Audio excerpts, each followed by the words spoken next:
educational relationship between Nigeria and the United Kingdom. And now, you know, the school is in the news. And we're told that it will be charging 42 million naira. However, it is a private school. It is a private school, and people have their own choices. You have schools like British International School, you have schools like this Charterhouse School, and look, it's a private school, so individuals make their choices. You know, so if you cannot afford it, don't go there. And I think the school may not have made any statement, but I've seen some comments showing that, look, this is an elite school. Perhaps there are some Nigerians who can afford it. That's that about that. The second thing is about, you know, the supermarket in Abuja. Now, the Federal Competition and Consumer Protection Commission has gone there to seal off that, you know, supermarket. The owner of the supermarket has fled, we are told. Now, there are questions. The first question is, you have this supermarket where we're told Nigerians are not allowed, for Chinese only. You know, almost like an apartheid principle in South Africa, you know, and also like a principle of saying no dogs allowed. Now, Section 42 of the 1999 Constitution of Nigeria does not allow any kind of discrimination, either on the basis of color or gender or religion or circumstances of birth. So on the surface of it, that's a violation of the fundamental right of an individual inside this country. And that is why some, you know, Nigerians decided to force the issue. And they went there, they said they will buy from there, you know, by all means. So we can only call for investigation. What is it that they sell in that supermarket that Nigerians cannot access? Is it legal? Is it illegal? And why did the owner of the supermarket run? There was a summons for the owner of the supermarket to show up. She fled. She didn't show up. Another thing, however, is that that supermarket is located in the China-Nigeria Chamber of Commerce premises, we're told. Now, is it covered? Is it covered by immunity? What kind of diplomatic immunity will apply to that state? Unfortunately, the Chinese embassy has not spoken. However, the point needs to be made. That is not only that supermarket. There is an India language school somewhere in Ilupeju that has been reported that does not take Nigerian pupils. Unacceptable. You must have an Indian passport for you to be enrolled in that school, or one of your parents must be Indian. So it's not just this supermarket. However, this should not lead to the demonization of Chinese businesses. After all, Chinatown in Lagos here is open to everybody. Whether you are Nigeria or you are Senegalese, you can go there. There is one Chinese hotel in Abuja, Kenda's Chinese hotel. It admits everybody. There are Chinese restaurants around Lagos. I mean, we go to a Chinese restaurant, nobody says don't come in because you are Nigerian. So I think investigation will be required, but let us not start racial, you know, labeling as a result of this single incident. This may be just one-off, and then the Nigerian authorities must investigate it and make sure that Nigerians don't get discriminated against in their own country. Whatever they are eating in that or selling in that supermarket, which we should be able to buy. Whatever they are selling in any restaurant, which we should be able to buy. It cannot happen in China. And our children should be able to go to any school, whether Indian or Chinese. But if they speak only Chinese there and you are Nigerian, how will you get the education? Well, Dr. Abati, unfortunately, we have some breaking news. Dana aircraft crash lands in Lagos from Abuja. No casualties.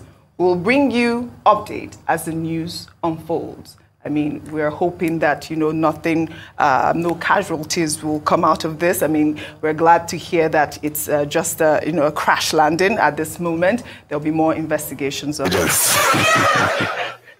That was quite cheeky, Rufai. Native intelligence. I mean, well, before I come to you in another development, Labour Party presidential candidate Peter Obi has slammed the federal government's plan to embark on the Lagos-Calabar Coastal Highway project, citing concerns over numerous uncompleted roads across the country. In a series of posts on X, Peter Obi maintained that embarking on another huge project that will not be completed in the next 20 or 30 years will only worsen the problem of abandoned, uncompleted projects. His statement reads in part, I have closely followed the comments and developments arising from the coastal Lagos-Calabar Superhighway project, while I'm hesitant to engage in contentious debates about its benefits, which I acknowledge, and the pricing, which I have serious concerns about and believe should be thoroughly reviewed.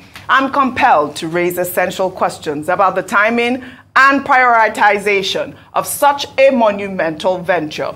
At the forefront of my concerns is the pressing issue of numerous uncompleted roads scattered across the country, many of which have become hazardous death traps and security risks. The Federal Ministry of Works 2024 capital budget of over 892 billion naira, additional funding for multilateral loan projects of over 94 billion naira, alongside other expected contributions from sources like China Exim Bank and the World Bank, will not be enough for serious work on all the critical roads, some of which are enumerated above, let alone their completion. So why embark on another huge project that will not be completed in the next 20 or 30 years? It will merely worsen our already sagging death burden. Rufai. So a couple of things. And I really totally agree with Peter Obi on that project.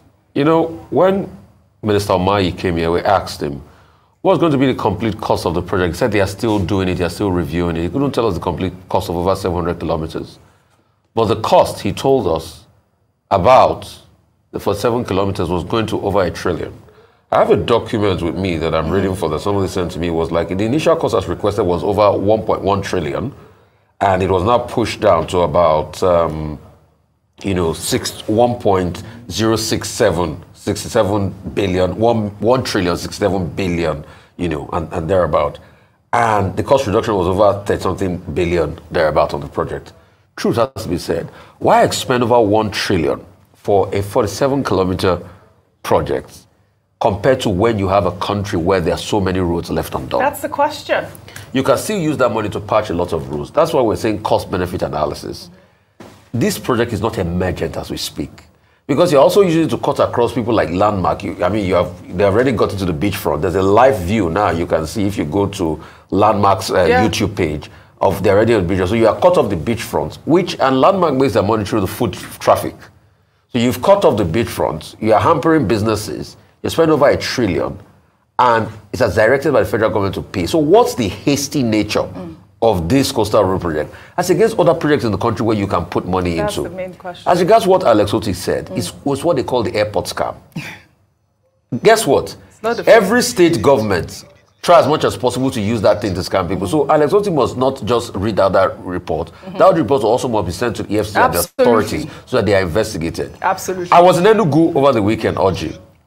Abakaleke to Enugu is just 30 minutes. The road is very good. So you're wondering, why did we have another airport being built in Ebonyi? Yeah, all right. So it's the airport. After the judgment. Yeah, you made that point, and I'll come back to that in a minute. But let me just be clear that you're saying that you were not justifiably found guilty and that it was all politics and political capital for your opponents. And I'm wondering, in that context, what determinations you've had to make? Yeah, I mean, what would I do? I was in the court already, and I had lawyers, I had SAN and all that. There was nothing else we could do. The judge, in my judgment, I have a copy of it, I can even send it to you electronically. In my judgment, the honorable judge, said that I made an honest mistake. And for that, you send me, you convict me. She wrote there in the judgment that I made an honest mistake. What kind of thing is that? For making an honest mistake, and it was not even a mistake, because the man who gave instruction that I should be giving money, 10 million every month, is Mr. President, and it was within his rights to do so. The man who gave me the money, the NSA, is alive and sitting in his house. I that took the money. You am being convicted. There's no court of law in Nigeria has proven that the NSA, you know, the NSA is guilty of any offense. So how can I? And when they brought the director of finance, you know, he was the star witness of the EFCC. He confirmed that I was never paid from an irregular account and that it was from their budget that they paid me.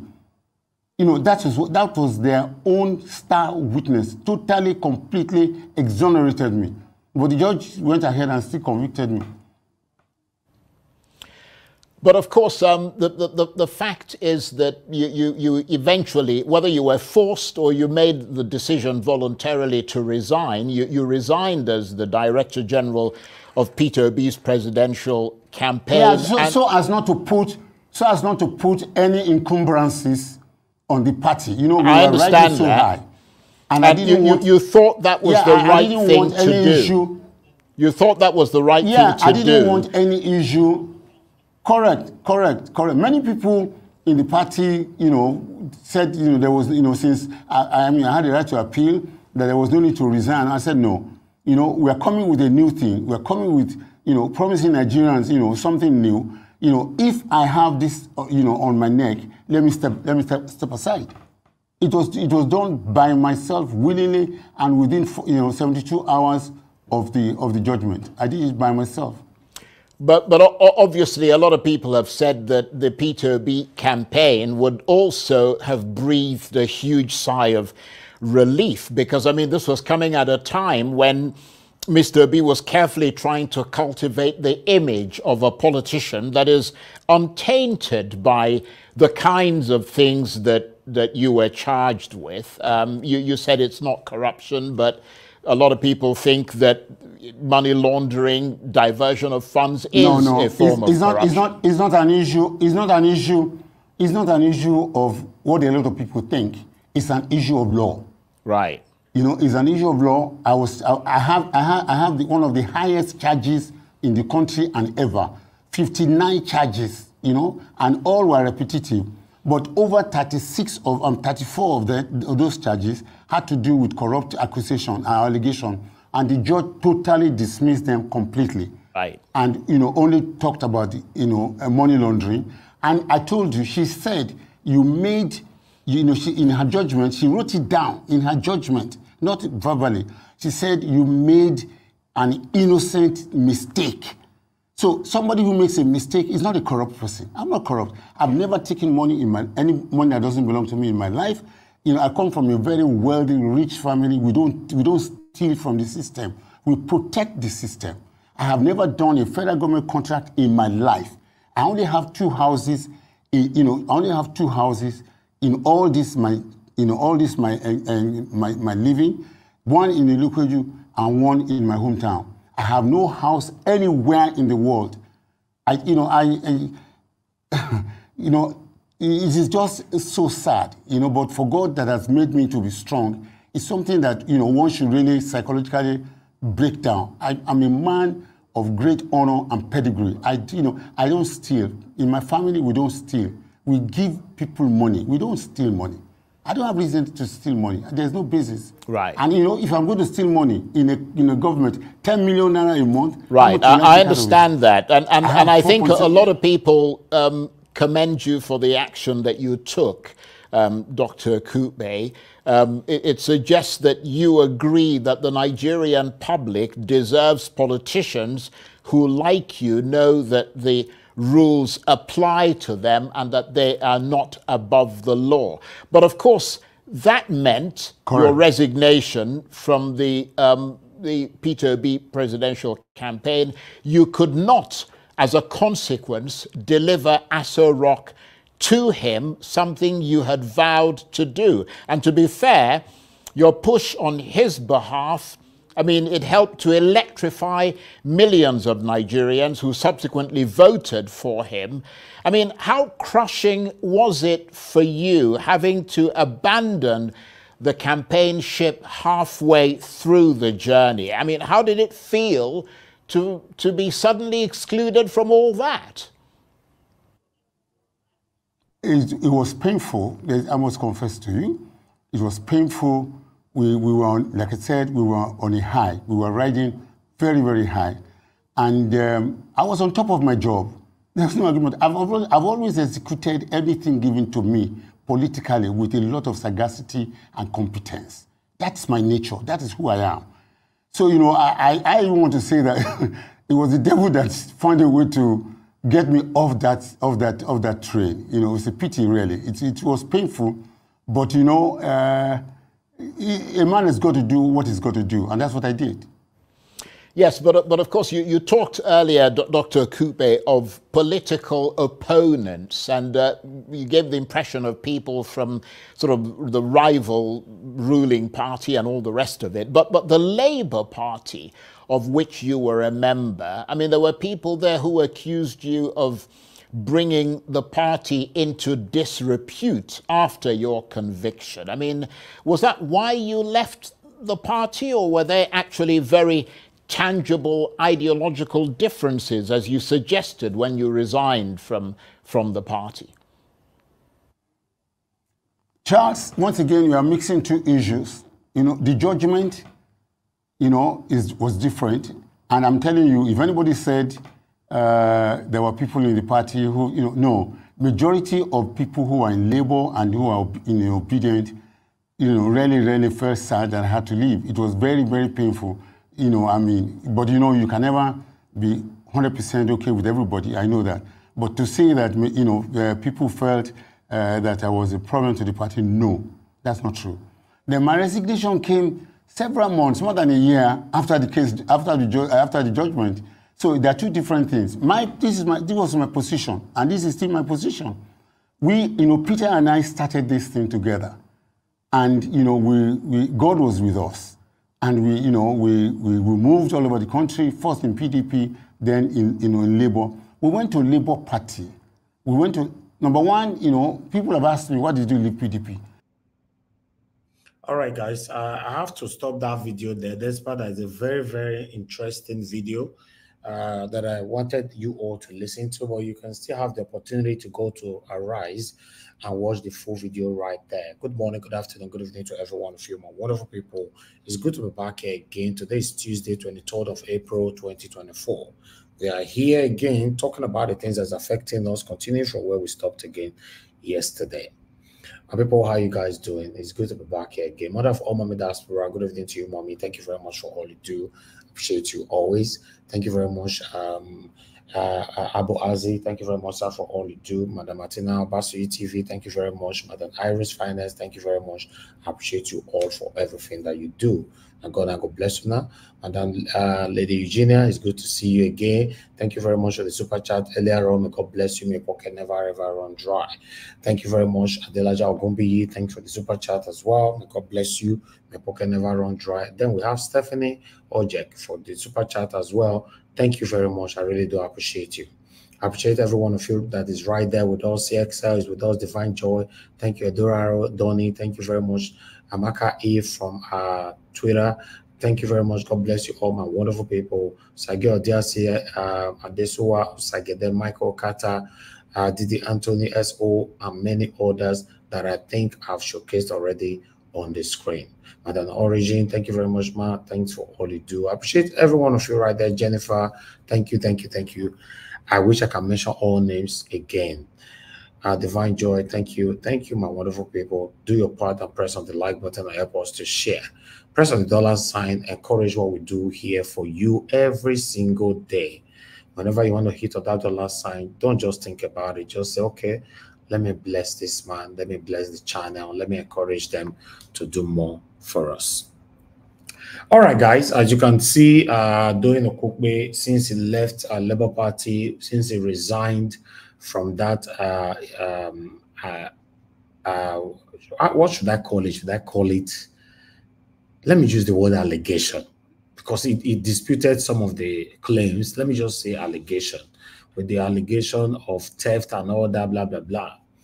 But this is the first time he's coming out to speak to us, letting us know what actually happened, how it happens, and everything. So I believe everybody can relax now and move on. Even after he left, there are more stories or more things that happened in the Labour Party, from Abure to the other one, was the other faction, Apapa, and many, many others. So yeah, I thought I should bring that in because we all were part of the journey, we're part of the success, you know, all obedient all over the world. And God bless every one of us. We all tried. We tried our best, but we were denied the success. I appreciate every one of you, my wonderful people. As you all can see right there on the screen, I want to appear in court, but I am afraid of arrest.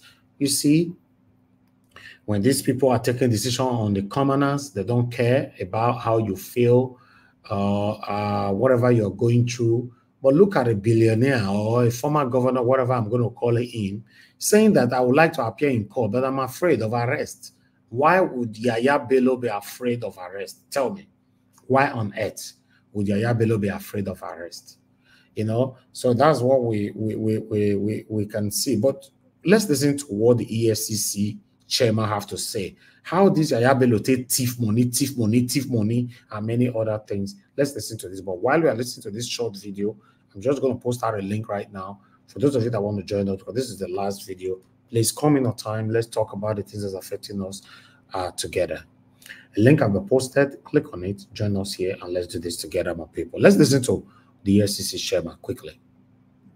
Was this officer? There's cashier, the government house cashier, the guy that was bringing the billions.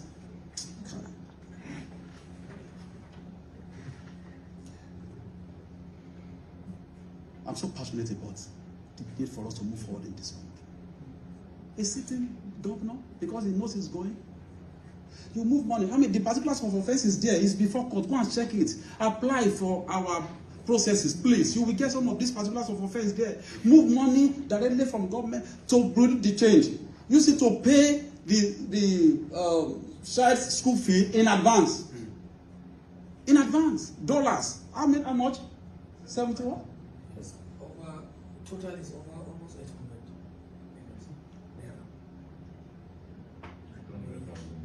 In dollars, yes. In dollars. $72,000. $720,000, sorry. $720,000 in advance.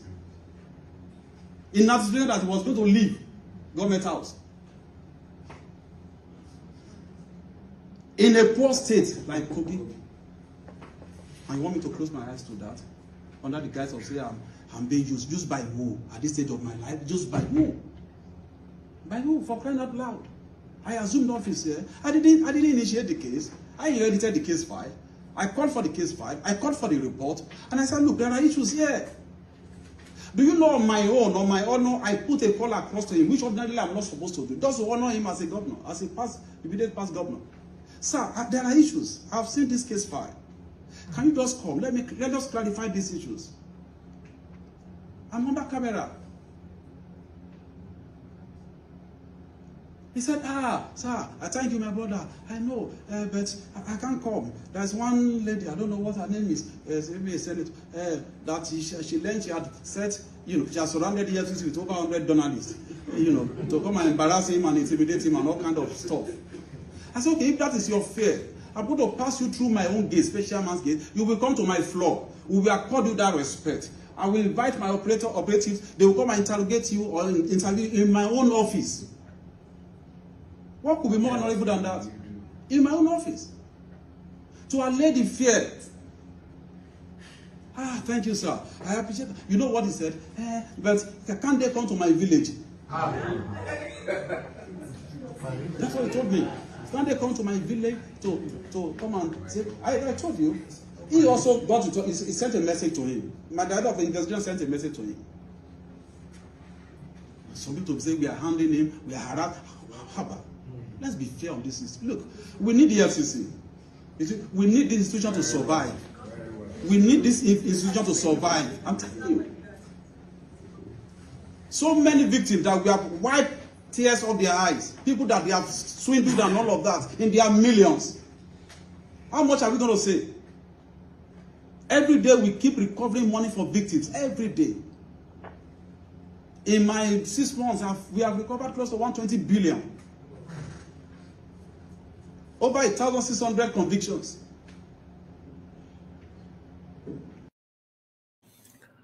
Now, wow, this is very, very, very, very disheartening. What is happening in our country? You just see how an individual packing money. They're just packing it. They are just sharing it. They are packing it. Why people are languishing away in suffering in our country. It's crazy, man. It's just crazy. And so we all talk this one, yeah, Bello, you just get away with it. It will be out and all that. How many times have you heard? I don't know. I might be wrong, but that's what I'm asking. How many times when I don't hear say billionaire or a former governor was convicted, you know, arrested, convicted, and sentenced to like 20 years, and as we speak, is still in prison? For example, in the history of Nigeria, do we have any? Do you know how many governors have ruled this country since we got our independence? Have you seen anyone, just one, persecuted and prosecuted and is in prison as we speak? How many? Is any?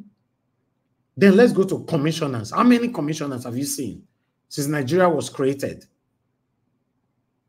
That is in prison, that it was legally, you know, truthfully sentenced to 10 years and is still in prison. Like that man that is in prison right now in the UK, that organ harvesting, what's his name again? How many in Nigeria? Let's go to senators. How many senators have you seen that have ruled before?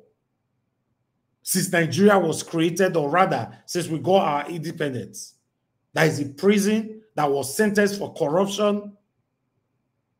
What about ministers? What about deputy governors?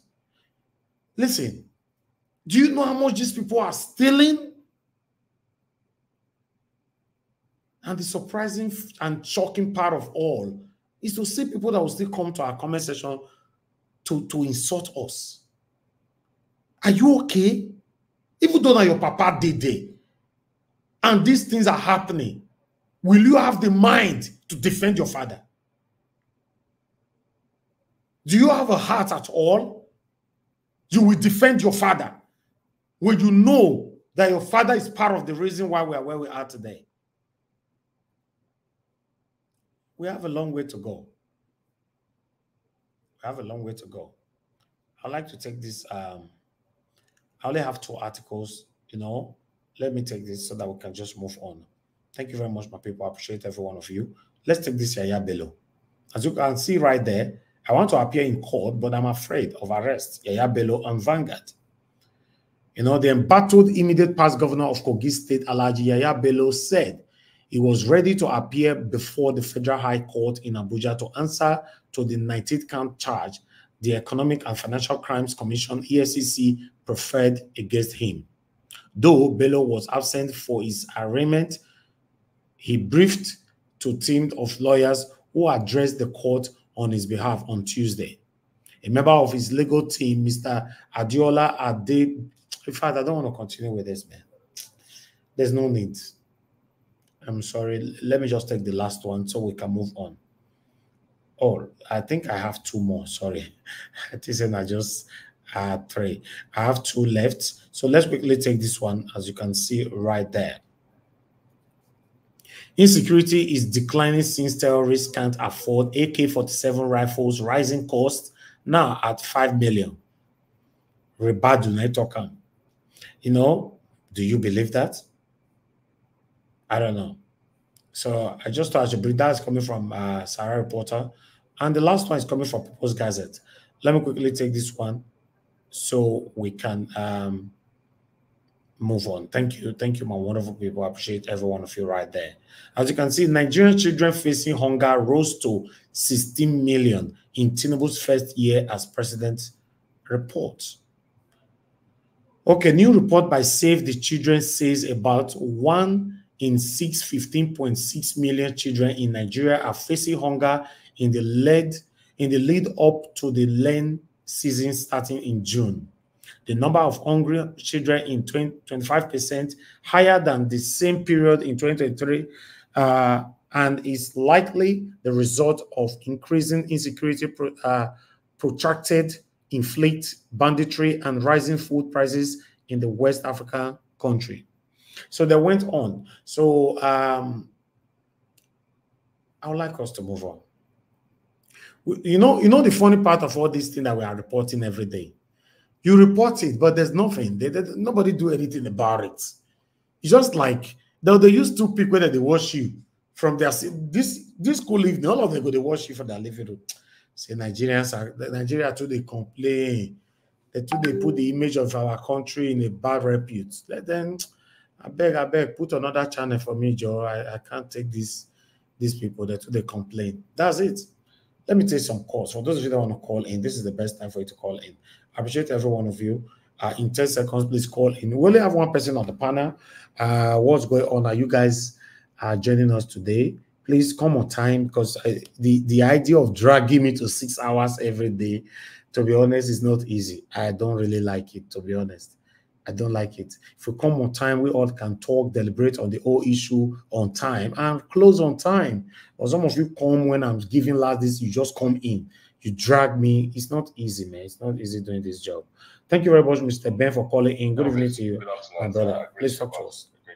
Thank you. I just want to appreciate you once again for this wonderful opportunity to come on this channel, and express our opinion. You did an amazing job, and thank you, my brother. Continue to bless you. I want to appreciate Mr.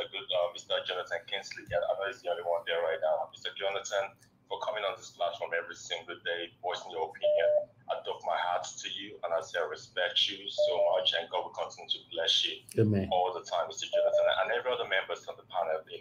Miss Ify just joined. I could see her right now. Thank you all for all you've been doing. God bless you all. So I want to talk about this Yahaya Bello. This man who used to be a governor of a whole state. The problem with our politicians is here. Once they enter that office, they always believe, say, I think they could die put. They always believe, say, there's no repercussions for any of their actions, no consequences at all.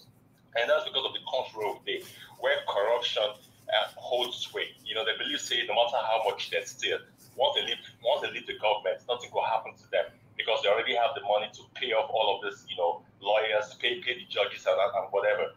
Until Nigeria begins to get it right, nothing will change. See, all of this thing they're doing with Bello, now smoke screen, nothing will come out of it. Since 1990, whatever, have you ever heard that any of the ex-governors or commissioners or ministers, was sentenced to 30 years imprisonment for what they did? None of them. Look at Tinubu's government. They are saying they met a very big comatose economy, a bad economy. Who was there before you guys? Was it not Buhari of the same government? Have you heard that they've probed Buhari's ministers? Have you heard that they've called any of Buhari's people to come and answer questions on why the economy is how it is right now? No. So all of these things they are doing with their higher below is a small screen, small big one. And until Nigerians begin to hold these men accountable, nothing will change in that country. I've said it so many times. Nothing will change. Nigerians are just they're like we are docile. We don't do anything.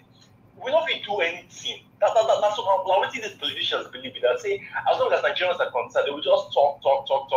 Nothing will change. But until we start taking actions and holding these people accountable for all of their I don't want to swear for them this afternoon. God bless you, Mr. Helvis. Thank you, my brother. God bless you. Thank you very much. I appreciate you. Yeah. Okay, I'll take the last call. Mr. Shimize, you were calling in. Please quickly call back again, or I'll just move on to the panel straight away, please. I'm not calling anybody back this time. I'm sorry, it's too early to be calling people back. So if you're hearing me, Mr. Shimize, I wait for just 4 seconds for you to call in. If not, I'm moving to the panel. Okay, let me go to the panel. Thank you very much, my people. I appreciate you all. Good morning, good afternoon, good evening to every one of you right there. Sebastian, you say Arsenal versus Chelsea. See, man, the match, I don't know how it will go, but let's see now. Let's see. Thank you very much for bringing that in. Thank you very much, Mr. Shimizi. Please talk to us. Good evening to you. You said what?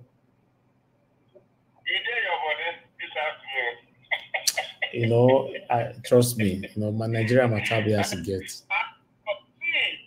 Nigeria watch. In fact, it's not easy what you're doing. Coming out here every day, screaming and shouting, and sometimes you scream and shout and even blow some for yourself. But it's not Thank you. Man, I have to give you kudos. Man, I won't do it. Screaming for Nigeria, screaming and shouting. Well, thank you. Probably God will continue giving you the strength to do it. Amen. You have Nigeria in mind, so I pray it will work for you. There is one reason I was calling yesterday. Let me emphasize that in that area. See, that one time I said something because I heard that the importation percentage dropped. So I said something that when you increase duties in all import goods, both the motor parts, both some, in fact, everything. See, government think that are suffering their people. But in another hand, they are killing their economy. Because when you increase your duties, then like myself, I will check, I will calculate. Say, no, it doesn't worth it. Let me go and put my money, let me go and buy land. Then I said, let that, because the money that I'm putting there, I feel like government is taking more. Okay. For instance, 700,000 naira used to clear a Corolla. Now, on when this guy, Balablu, came up on board, they now turned to 3 million to 4 million.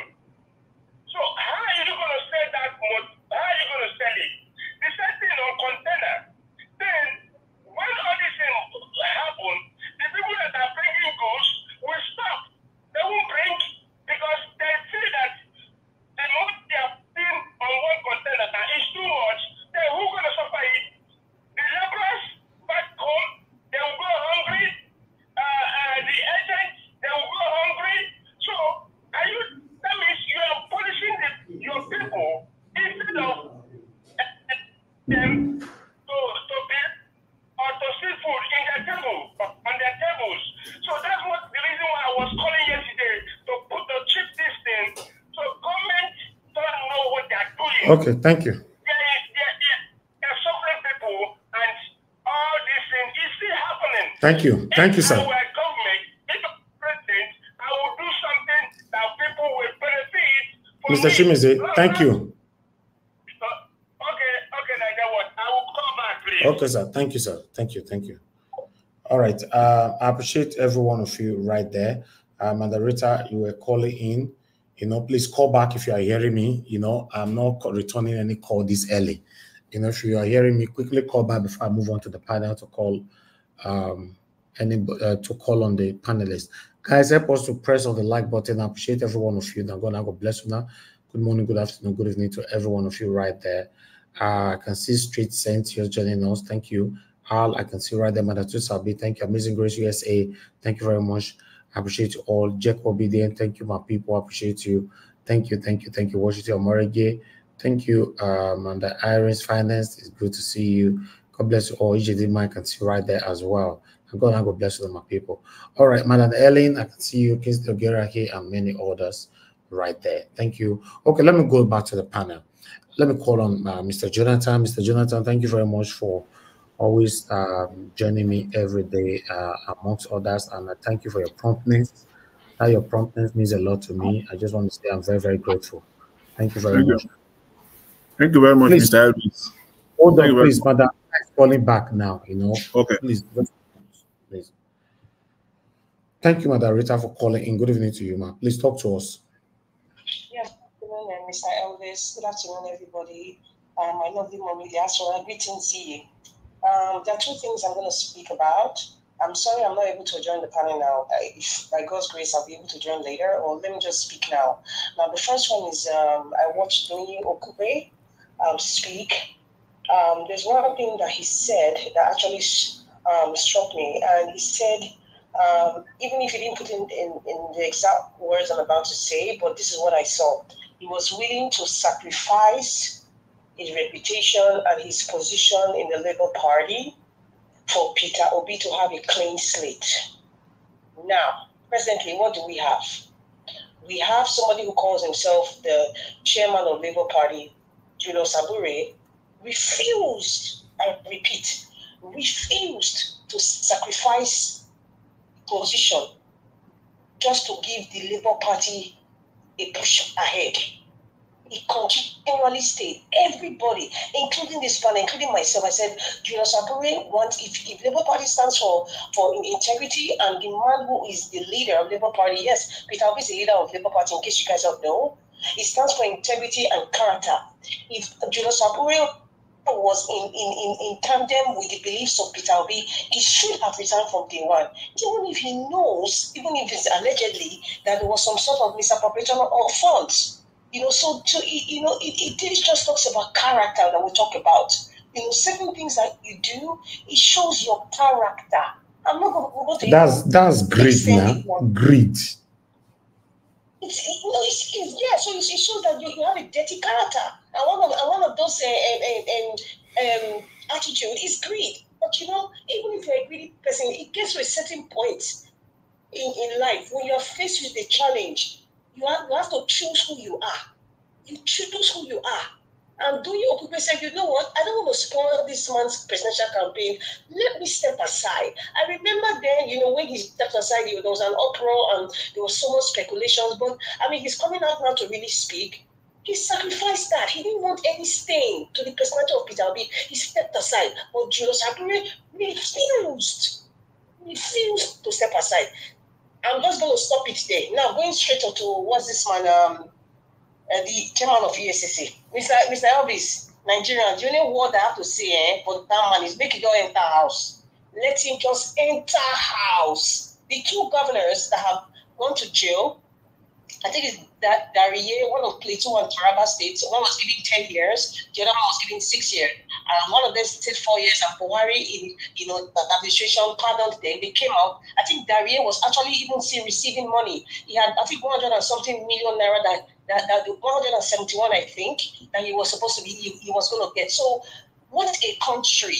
What a country! So, ESCC chairman, sir, enter house. We know because Yaya Bello made himself a persona non grata during the presidential primaries, and that's why he's being hounded right now.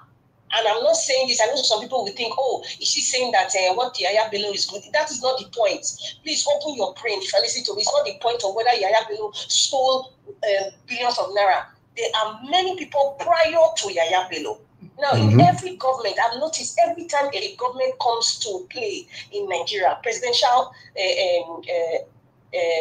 administration, you know what they do? You can compare this with successive administration, that you understand the pattern.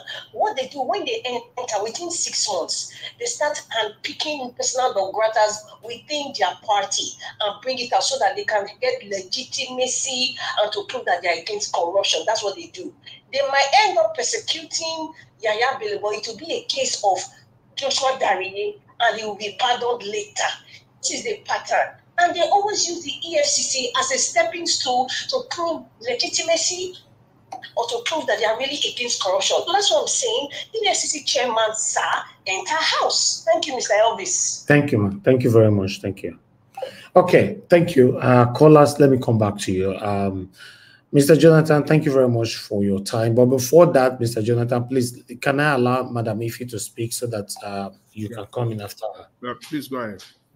Thank you. Thank you, sir. Thank you. Madam Ife, it's good to have you on the show. Good evening to you, ma'am. Please, I'd like you to talk to us. Thank you, guys. Thank you, Elvis. Thank you, the other guy that gave me. I'm at work, as usual. I work from home. I don't have much to say, Elvis. I mean, this is just a pure waste of time. Just like my other sister said, it's just a pure waste of time with Yaya Bello. Nothing is going to happen. I don't even know why he's creating all this drama. I mean, he should have just go answer ECC, get a bail, and, walk around just like Ojo Zakalo. What happened to Ojo Zakalo today? He's in the Senate, almost, got the Senate president. The former Anambra governor, what's his name? He's moving around. He's living somewhere here in the United States, I think somewhere in Dallas. So you can name them over, and even our president, when he was the governor, if they probe him, We will see what happened when he was governor. So I don't even see why everybody's just talking about this Yaya Bella as if anything is going to happen, and nothing is going to happen. It's just the same thing that happening over and over. I'm not even interested in this, to be honest with you. I wasn't even screaming and shouting. Immediately I saw it, I just screwed up, like, as if nothing happened. So I don't know why we are even sitting down here discussing it. What's going to change? What's EFCC going to do to him? Watch me, he will go to court, he will be granted bail, he will be moving around. The next thing he's going to contest for maybe a Senate president and be a senator and join his gang over there, and they will continue doing the same thing. Eventually, the president, he will get a presidential pardon and life continues and nothing is going to happen. So why are we wasting our time? What is 720? It's a chicken money compared to what there. What about Wike? Let us open the book. What about Wike? What about the other, what's this guy's governor of Bayelsa? What about them? So why we are just shouting, he stole, so what is 720,000? 720,000 is nothing compared to what these people are stealing from us as citizens. So let us not clap for. Somebody said, Madam Mitri, it's not 700 or something. They only just said that that's what he withdraw in advance. That the main money that they are taking into court for is 80 billion point two. And again, naira.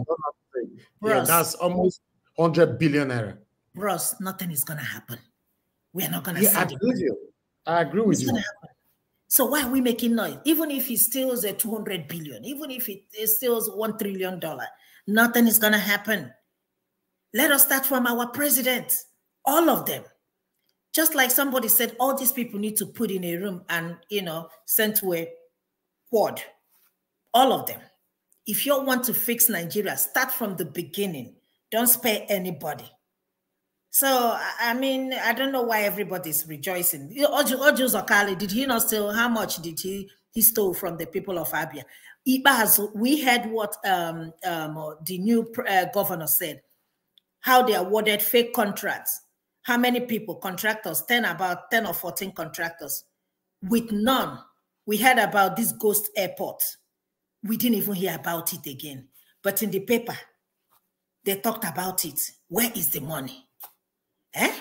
Tell me what Abia State Governor did for the people of Abia. I mean, Ibazu. So, I mean, I don't even understand. Mr. Elvis, please, let us talk. Sometimes I just wonder, I just come in here just to listen to people and talk. But is there anything we are talking here going to make any difference? No, last year we were talking about the election. Election came and gone. What happened? Nothing. Today we are talking about Yaya Bello. By this time next year, this will be a finished conversation. We won't hear anything again. Even the man so-called EFCC chairman that is saying, Kai, by the time he leaves, he will be worse than the previous one. They are all thieves. They are all the same. The other one, the young guy that went to jail and finally they released him. Did you hear anything about him again? The former EFCC chairman. Did you hear anything about him again? No. So, I mean, don't even try to cast a stone on this guy as if he's the worst. You are part of the government. By the time you leave, we're gonna hear what happened when the next administration comes in. So there is nothing to clap for. This is the order of the day in Nigeria, and we will continue to enjoy the news because this is just enjoying the news because we don't have anything to talk about. Thank you.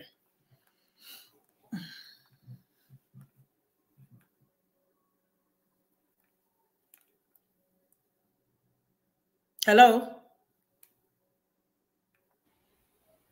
Can you hear me? I can hear you, Madam. I don't know if Mr. Elvis is still What happened to Mr. Elvis? Yeah, I mean, that's it, my brother. Say what you want to say. Like I said yesterday, if you have your way to Jabba, we are not heading. This country is not going to get no better. No matter how much you pray, no matter how hopeful you remain, no matter how positive you think, it's not going to happen. This is what you're going to be hearing every day, every morning, every year, every month. So kudos to my country, Nigeria. We know. Yes, we can hear you. Strongly here. Mr. Jonathan, please go ahead. Okay, all right. So, Mr. Elvis, we can hear you now. Go ahead, Mr. Jonathan. Thank you. Thank you very much, Mr. Elvis. Thanks to my fellow panelists there. Yes, Yeah, she said it right. That's Nigeria that we have right now. You know, I greet all those that are on the comment section, the callers, all of them. I greet everyone. Thank you and welcome. You see, the first video that you showed about Mr. Peter Obi is now being blamed for donating and constructing boreholes in some part of northern Nigeria. You know, when I listen to those people, this is not the first one. We've heard several complaints like that, you know, coming out. Even they've used all their social media machine, even the likes of Daniel Buala, on this particular topic. They've used them all. See, when I listen to these people, these are just, there's no any other way to describe them. They are morons. These are just morons, period. How do you want to get people informed, even those that are educated? They claim that they are educated. And how do you want to tell these people? Which other way do you want to tell them that they are morons? They just don't, I don't get it. No water. A man came, used his own hard-earned money to provide boreholes, and all you can say is that the borehole or the boreholes are not working. Does borehole works without electricity to power the pumping machine? Is that not the duty of the government or even the local government, that they should be glad that somebody came, take a significant portion of the financial burden, take it off their head, construct all these boreholes, get them constructed? And the only thing you can do is just, I know by now, they are even sabotaging all these borehole projects all across northern Nigeria that Mr. Peter Obi has used his money to, you know, to support them with. I know they are sabotaging it. And they want to come out and be showing Nigerians the boreholes are not working. Do you see how delusional people can be? How deprogressive people can be? It's just, these people are just, call it devil. Devil. That's all I can just say. This is not the end. I know we're still going to see a lot coming out. They're still going to do a lot, all in the name of thinking that they will use it, it will turn to a disadvantage. Please get this clear. It can never be a disadvantage to Mr. Peter Obi for what he's doing right now. It can never be a disadvantage. Yes, call it politics. Yes, let it be politics. Yes, 1,000 times, let it be politics. Let what he's doing now in northern Nigeria, call it politics. Yes. How can people be so deprogressive? They don't just think for anything good at all. They hate anything good. Call it politics. Yes, it is politics. If that is what it will take to get the politicians, those that have milked the country dry, if this is one of the things that will make them to get back to their senses and start doing what is right, let it be so. If you want to call it politics, I'll say that again, call it politics. Yes, it is politics. A man is using his own hard-earned money to build boreholes, and you are telling him now to still go and put electricity there, probably generators there, and then so that he will be funding the generators as well. Don't you see how clueless you are and how deprogressive you are? Politics. What kind of people are these? What kind of people are these? I can't get it. part of it today is just so disheartening, it's just disgusting that if we're still hearing something like that. You know? So if you want to call it politics, call it politics. Let it be politics. If it is this kind of politics that will bring development to Nigeria, please play it over and over again. It is still borehole you are fighting over. 21st century, 2024, you are still fighting boreholes. Somebody is even doing boreholes. So Nigeria is it's not a normal place, as I always say. It's not, Nigeria is just not a normal place, you know. And then I will talk on this, Mr.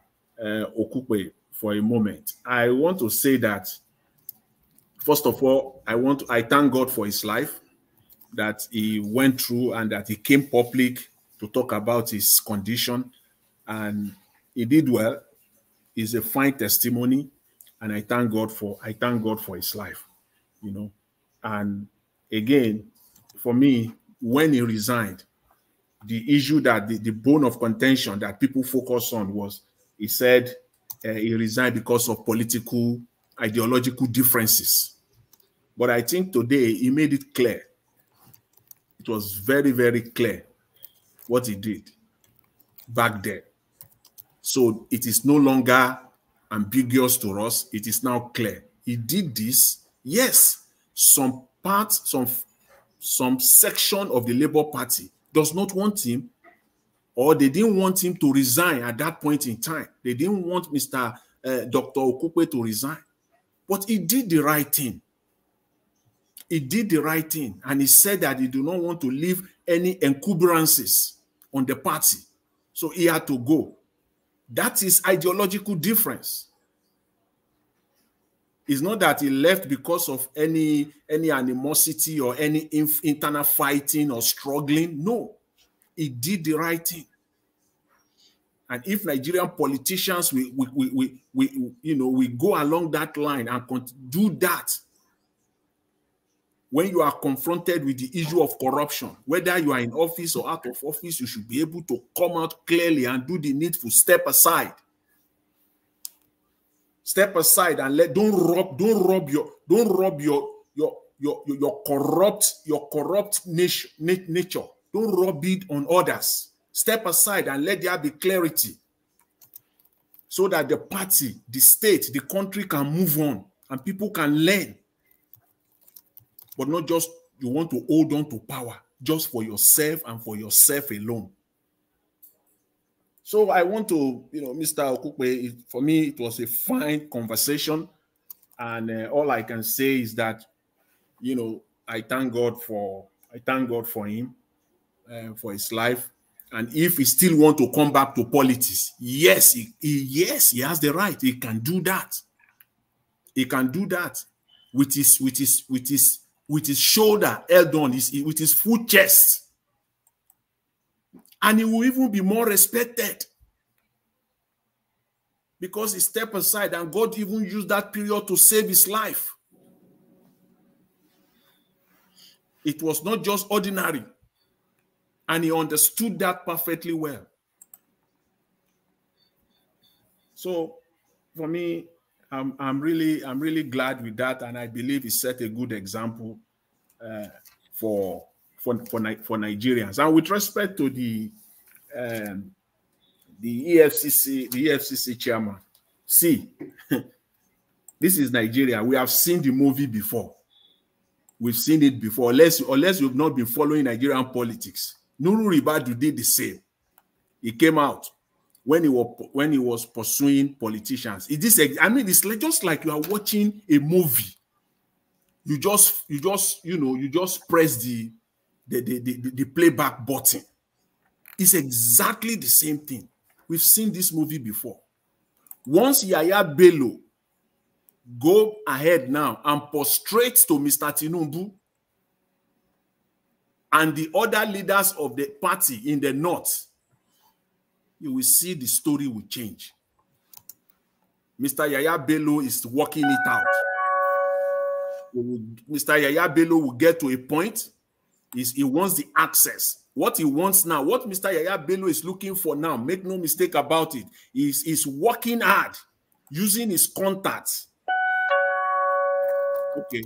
Mr. Elvis, is that the new sound of the bell? Anyway.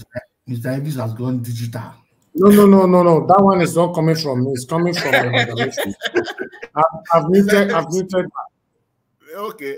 Right. So Mr. Elvis, so as I was saying, that Mr. Yaya Bello at this point in time, for me, I'm not naive when it comes to Nigerian politics. I'm not naive at all. And I can preempt them.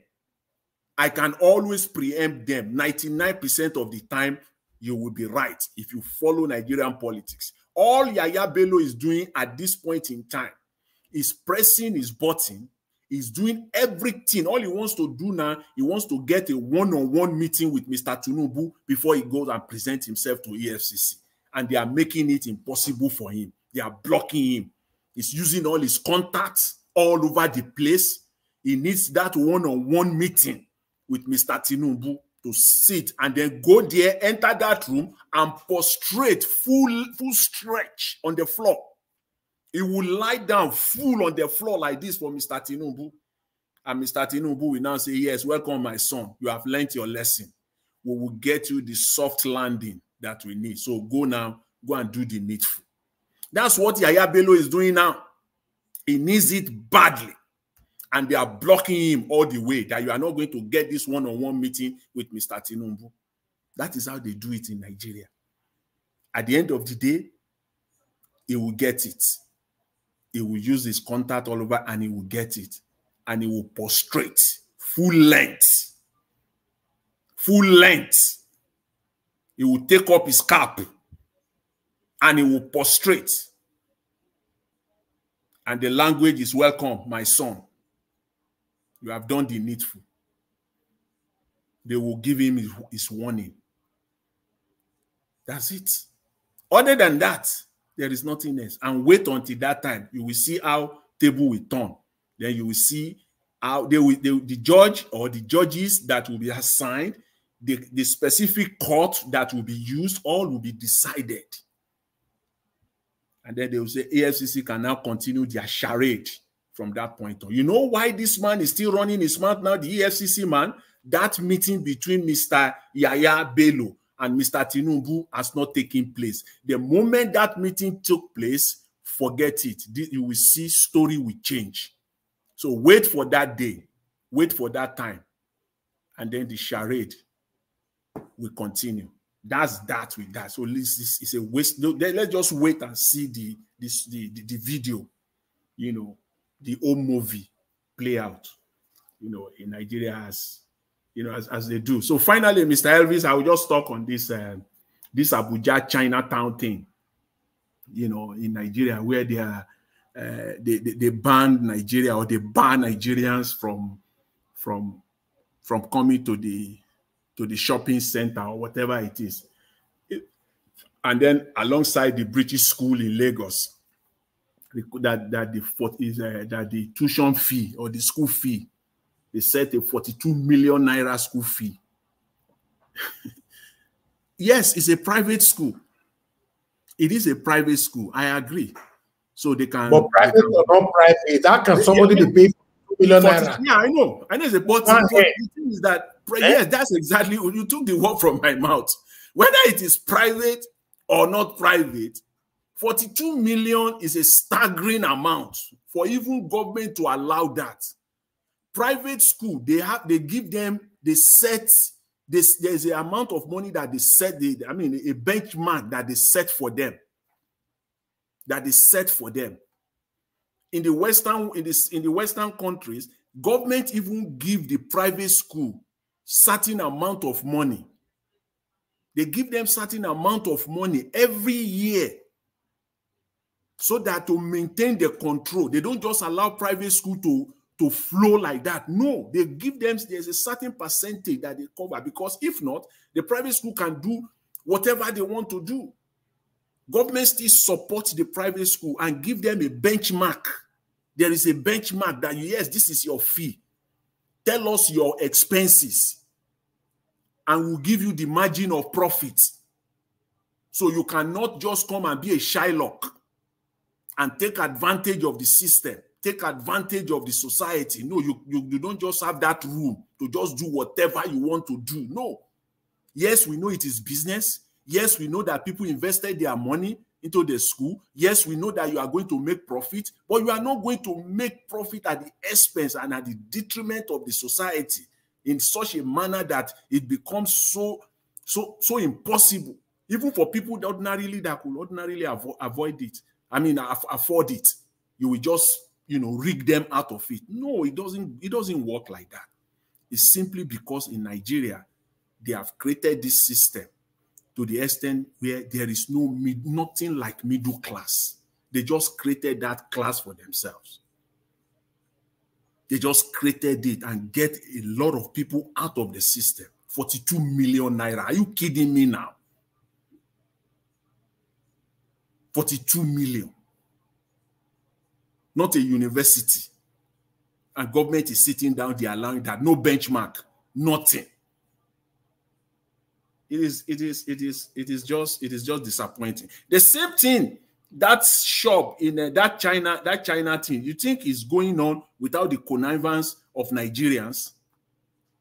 Of course, it's with the connivance of some Nigerians. That's why whatever the Chinese or whoever, they can be so sure, they can be so bold to be practicing this in Nigeria. You can say a certain class of people cannot come in there and buy. The way you do that is you do it through your pricing, like this school, for example. It's then this same agency, this same Consumer Protection Commission, they are the one that will now set the rules. They will set the rules for them that will make it difficult for them to discriminate. Because it is your business, the only way you can get people out is through your pricing. If you say you are selling a bottle of water in Nigeria for 20,000 naira, fine. It is you that know how you get your water and you want to sell. So if you cannot afford 20, but you can come in. If you know you have 20,000 naira, fine, but we are not going to stop you from coming in. It's as simple as that. But it is that commission that will now set the rules that you cannot sell beyond this price, It is too excessive. It's too excessive. You can't just cheat or manipulate the system. But as a business, you can set your prices the way you want to. That's what they could have done or they should be doing, but not to outrightly tell people that you cannot come in. No, it's not heard of. It cannot be in this age and time inside Nigeria. So I think the appropriate thing should be done. But again, I know that this cannot go on in Nigeria even without the connivance of Nigerians. It is not possible.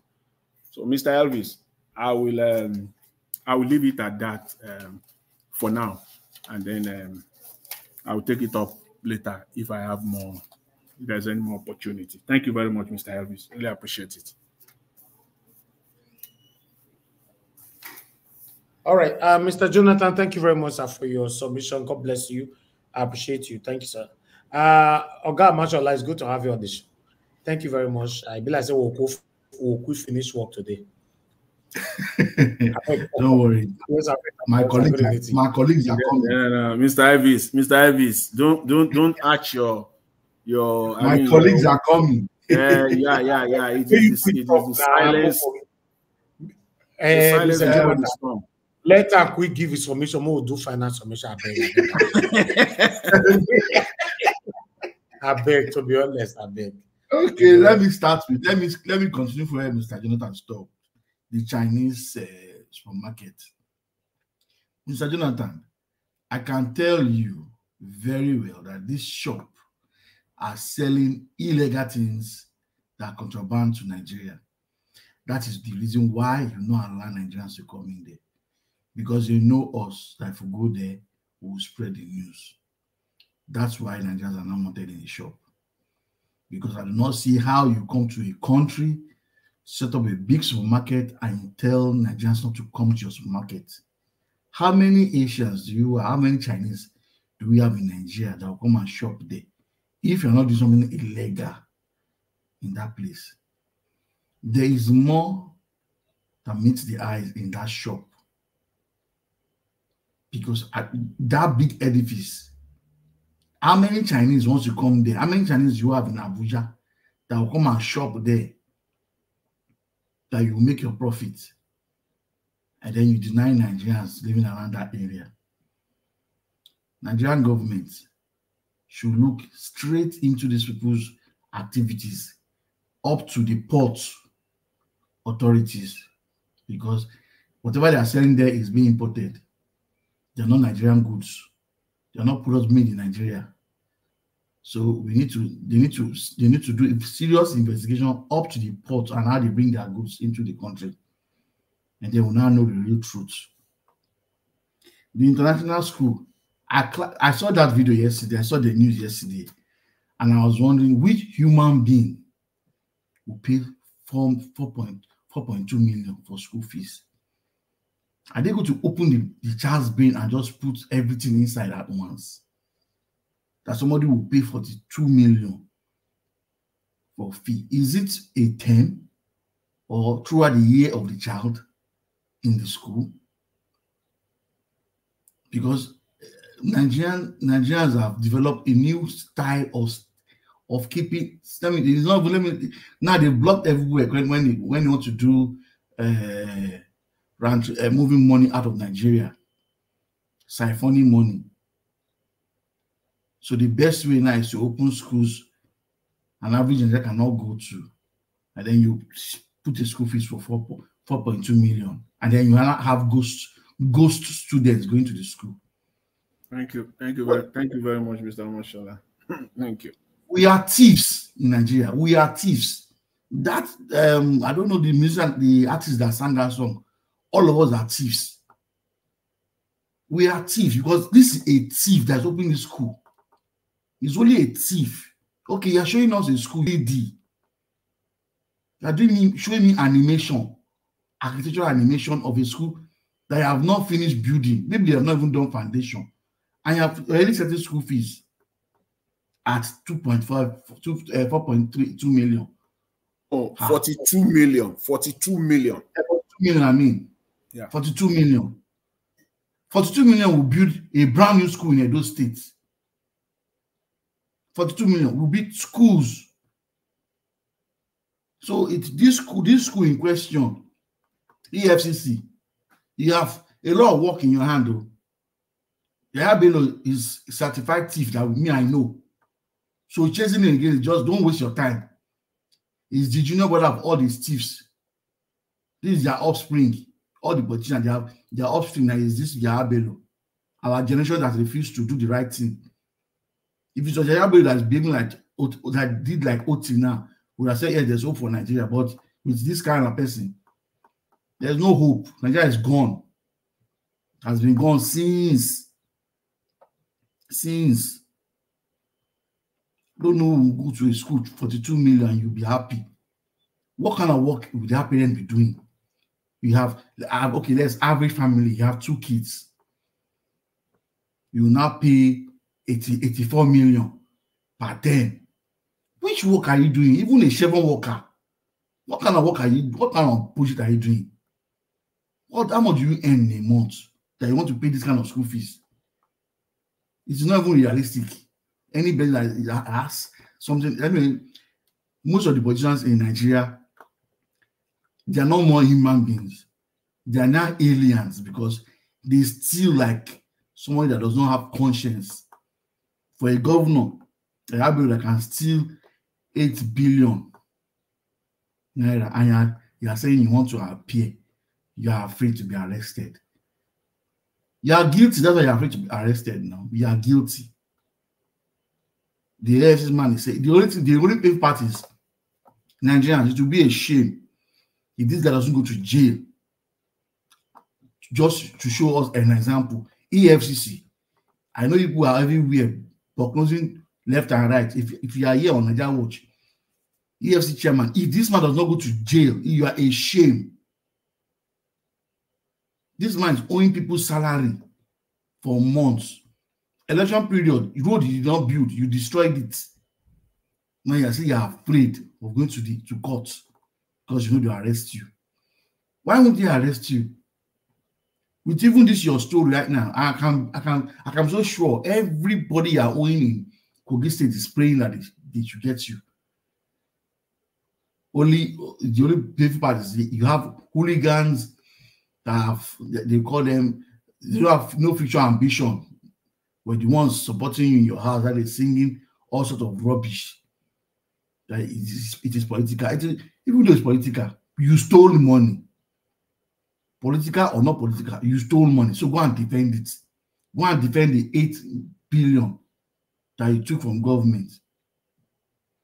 EFCC chairman is saying you have already paid school fees of a child in the arrears, whether the child pass or fail, you have paid school fees for them. Who knows whether it's the same school we are talking about, that this international school we're talking about? Who knows? That's the height of wickedness as Nigerian politicians can be. You steal blindly. 8 billion that you took to develop that state, to change, at least if it's one segment of Kogi State you work on, the people will be praying for you. But right now, they are praying. All their prayer and fasting now is how you end up in jail. Dino has already said it. You will end up in jail after you leave the government. I can now say that Dino's music is really true.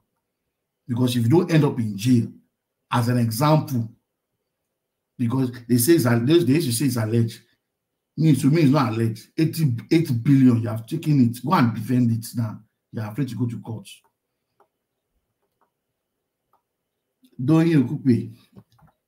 At least the man has come to show us his face again. Thank God he's feeling strong, looking good, despite he's not feeling too fine, but at least he has cleared his name, and that is what Nigerian politicians should copy. PDP, Labour Party chairman, that is somebody who he had issues, he stepped down and faced his issues squarely and got himself out of it. Now he's back. It's now his choice to say, I want to continue with Labour Party or not. But our politicians, they will accuse you of money.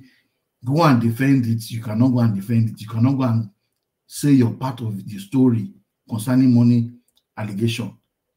You bamboozle left and right.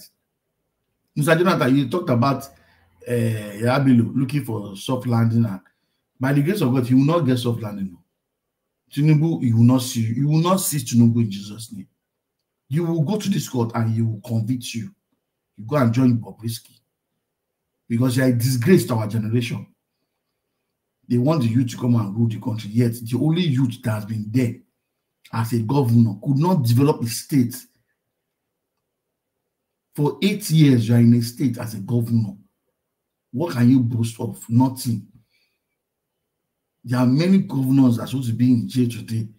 At least EFC, use this man as an example. Let him come and prove himself that, yes, I didn't steal. They will know, yes, EFC have done well. He has defended himself, he's free. But for the fact that he has not gone to court to defend this thing, to me, he's still a thief. And I'll be very happy to see this man in Kirikiri prison, very close to maybe the latest celebrity in jail now. Let them speak about Nigeria. It's so painful the way we see people stealing and stealing. Keep stealing as if they don't have any conscience. And the Nigerian youth, you will support the same man. You will hail him, Oga Halo, Oga Halo. A man has stole your future, your tomorrow, your generation has been stolen away. 8 billion. If you put school, put infrastructures, put training school for artisans to learn something. If it's only Kogi State, we say, yes, so Kogi State, I'm training carpenters, I'm training iron benders, I'm training welders. This is the school you come to. And you can even export your graduates to foreign countries where they need them. You can't do anyone. You have taken that 80 million, and that 80 million is not in Nigeria account, it's not in Nigerian economy again. It is in foreign accounts, helping other foreign countries to use. They are using the money there, sharing our own money is being given to somebody to do business. We are wicked. We are wicked. We are just wicked. Today I watched a video. I saw landmark resorts. This government has started filling sand already, distorting the beach already. A project they know they themselves can never finish in 8 years. They can never. I can bet 2 billion. They can never finish that project. And Obi has already said it. It's just a way of stealing money. Nigerian politicians, is it that you just like turning out projects that you will never finish just to fill your pocket with money? Because the only way you can steal in government is to fix fake projects.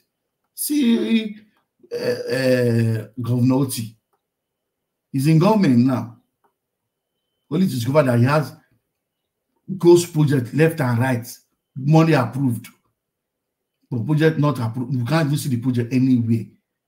That's a governor. You were a governor.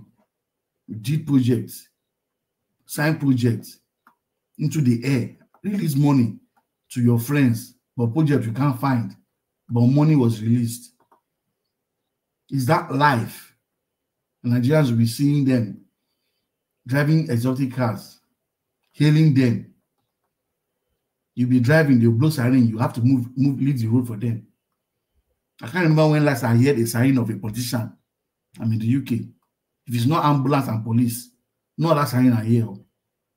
But you go to Nigeria, a man has stolen your state dry. He will drive Hilos, drive his Lexus and find cars on a convoy and chase you that you are hustling your own legitimate business. They chase you off the road. Those are the kind of politicians we have. It's Ivis. Let me stop here. Let me give us a mandate to continue from where I stop. But I don't tire. Nigeria matter. The tire person every day see thief. Thank you. Wow. Thank you. God bless you, sir. Thank you very much for your time and for your submission. Yes, Nigeria matter. And so it be my brother. It's not easy. And if you see some people that is not even participating anymore, they don't want to talk about it, even on this platform or another platform, you don't blame them. The situation is crazy, man. It's just crazy. You know, we can't continue like this. Let me call on give us a mandate. Give us a mandate. It's good to have you. Okay, hold on, please. Give us a mandate. Let me come back to you. I have a caller. I have Madam Origin on the phone. Good evening to you, Madam Origin. Please talk to us. Hello. Hello, Madam Origin. Please go ahead. Thank you very much, ma'am, for joining us. Good evening to you. Mr. George, how are you, sir? Thank you, madam. Thank you very much. How is everybody doing? Who are here? Let's do the census. Mr. Give us a mandate. Oga Kingsley, thank you, sir, for all you do. Don't listen to all the ones that say that Nigeria matter, they tire them. You know, go tire us. We must keep. If Arise will come every day, so must die. If channels, how many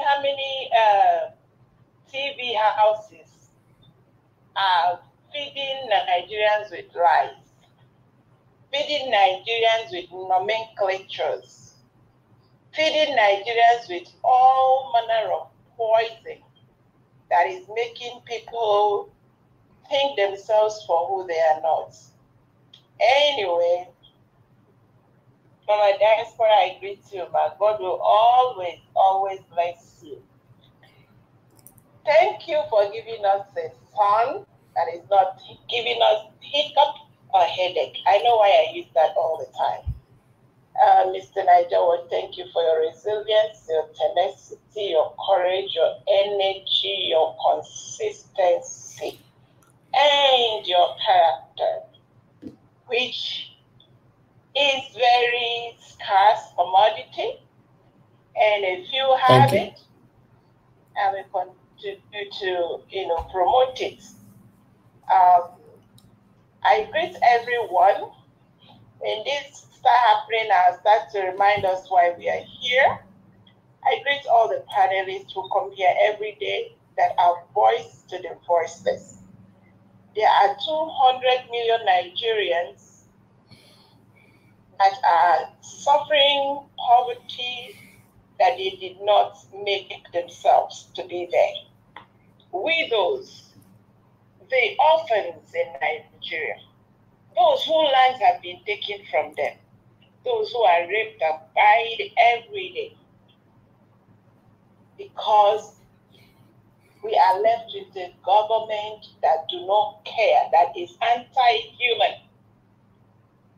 Nigeria is left with an anti-human people. They call themselves politicians, they call themselves government, and they call them criminals.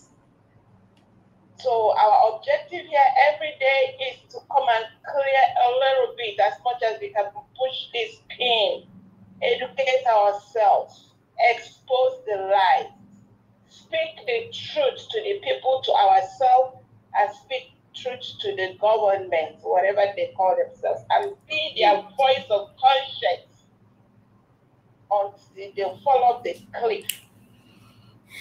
We are here to share information. We are not sentimental. We are not selective. If I do anything wrong, Mr. Niger will call me out. So I know that. So I watch what I say. That is why I don't cuss here, even when I'm so angry. So God bless you, Thank you. sir. God bless our panelists. Thank you, ma'am. For all beautiful do. Please, Mr. Ben, you're the one, you and who else? I'm allergic to when people say we talk. Please, talk is not cheap. We are talking truth. So let us not deceive ourselves. Let us not continue to have the brain, the nomenclature that our elders have put in our head that have made us see ourselves as hopeless, helpless. We are not. All right, thank you. Whatever they have pushed in, we will continue to debunk it and let them know they have missed it. Thank God they call themselves wasted, crooked generation. Thank you. We refuse to be wasted, crooked. Are you done with me? Yes, please. Thank you. All right, I'll sit there. Thank you very much, I madam. wanted to do something else. So my monologue is all I have to say today. All right, thank you. You're already 5 minutes. Thank you, ma'am. Thank you very much. Thank you. God bless you. Yeah. All right. Let me go back to the panel. I'll pick another call again later on. Give us a mandate. Thank you very much for joining us. Good evening to you. Please talk to us. Good evening to you. Hopefully you can hear me clearly, sir. Yes. Go ahead, sir. Thank you very much for doing this again. As usual, to the panelists, greetings to everyone. Mr. Jonathan, Mr. Mashallah, greetings to you all. Comment section, greetings to everyone, Nigerians all over the world, greetings. On this story today, Mr. Mashallah, I think you said some things earlier that I will want to dispute, please. Nigerians all over the world, like you have them in the United States of America, you have them in UK, you have them in London, you have them in Australia, even as far as Papua New Guinea is, Nigerians are there, and as cold as that place is, Nigerians are there. You see Nigerians in tough terrains, working night and day, doing all it could to make sure they live a better life and then get some of their families back home. But for you to say that we are thieves, I mean, the thieves, the thieves, and the thieves know themselves. You can manage. When I say thieves, it is the politician I'm talking about. Please, politicians always are thieves. Mr. Elvis is not a thief, Mr. Jonathan is not a thief, Mr. CM is not a thief, and I believe I'm a thief. So, it is this no, guy. you don't manage. You don't understand one thing, eh? When I say Nigerians are thieves, what you are, you will claim. What is not yours, you will not claim. An average politician is a thief.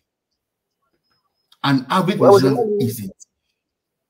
Well, I just believe that as it stands today now, we should always try and not use a blanket this thing on everyone. But that being said, I understand your thoughts. Now go to Yaya Bello.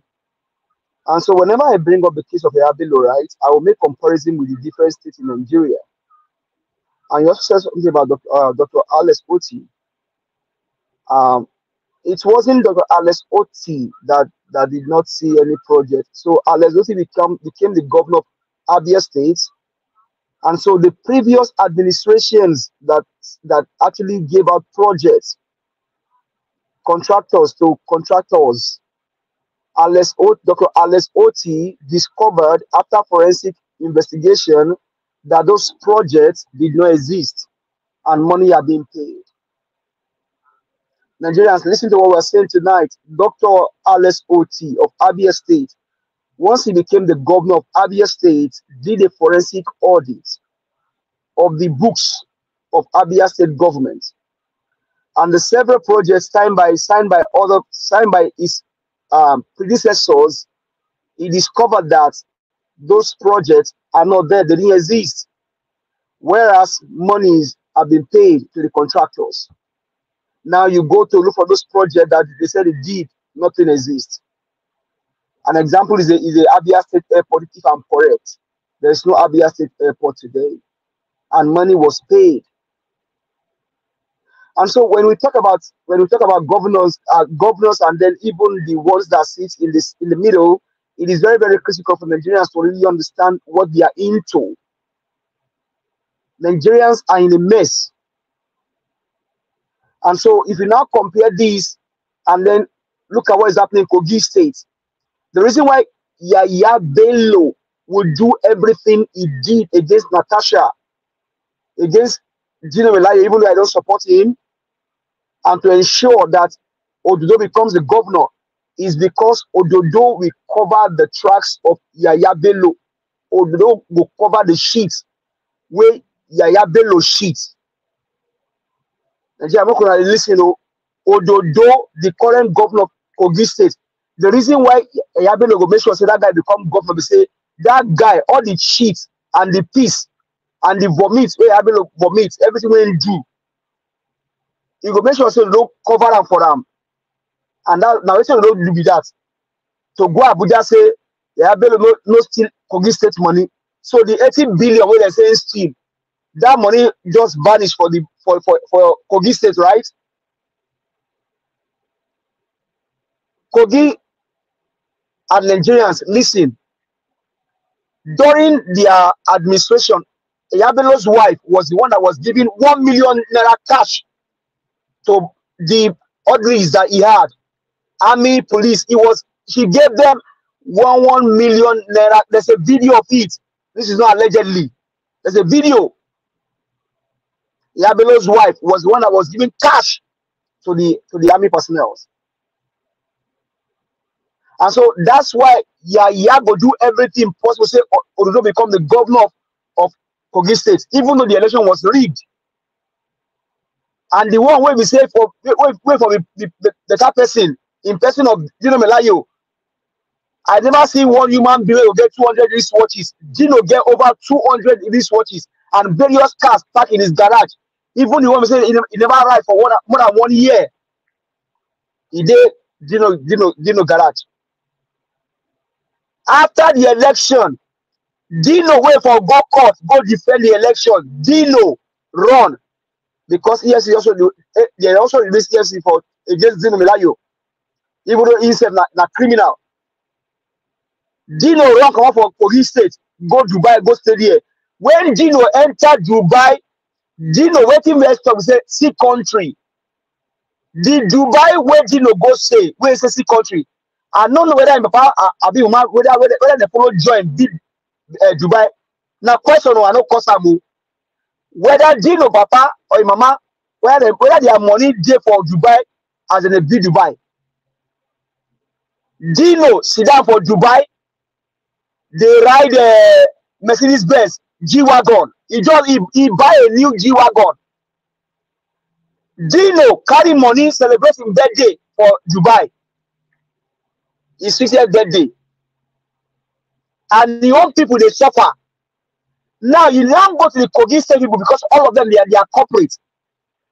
When they say the EFCC, the criminal drug baron Bulldog, when they release them, they go catch Yabelo. Ododo carry police. Now, the function of the police is that when they catch criminal, right? The police, they can't even follow join. Now, they themselves, can they protect the vehicle where supposedly Yabelo is inside? Just to tell you how corrupt Nigeria don't become. So the criminal driver release your own bulldog to go catch Yabelo. Or they don't carry your own orderly, his own police orderly, to protect a criminal. And the people of Ogun State, not just old women now, the youth of Ogun State, they can't stand, can't follow from wall. They protect the criminal who is still their 80 billion naira. My brother and sister, if na me and you, what you for do? Let me say you go come follow and release the Yabelo. Yes, you go to trial, even though themselves they're a criminal self. Because the person representing the chairman of the EFCC, na pastor for Redeemed Church, the current chairman of EFCC, na pastor for Redeemed Church. And the criminal they use pastor, they perpetrate evil against his political opponents. Even though Yaya follow join hand, do evil against our own person, Peter Gregory Obi. We know how Kogi election go.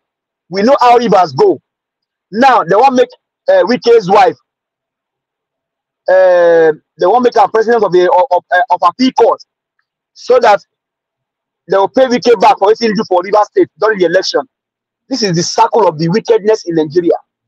So Nigerians, you need to open your eye. When we tell you open your eye, you really need to open our eyes and our brain and our sense to fight for your country.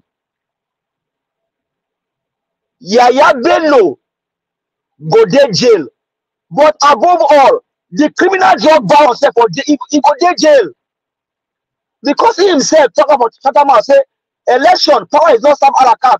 You go snatch them, run with them. Whether you buy people or you know people, just carry the banner buses and run away with the. We saw the outcome.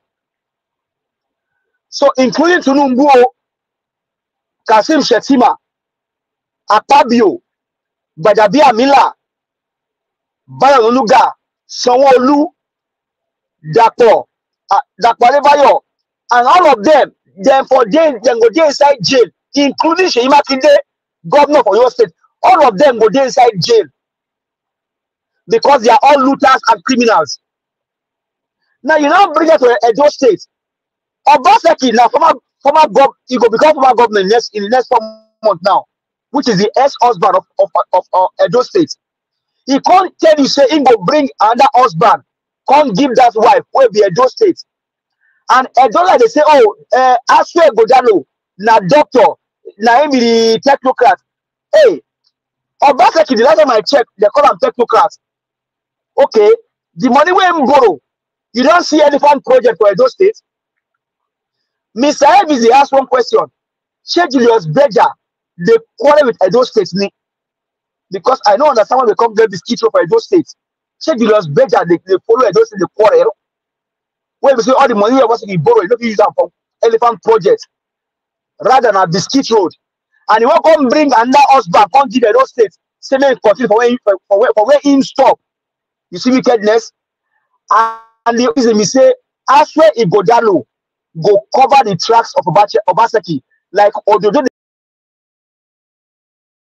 Now only God will bless and let's OT because he need to cover the tracks of the former governors in Abia State.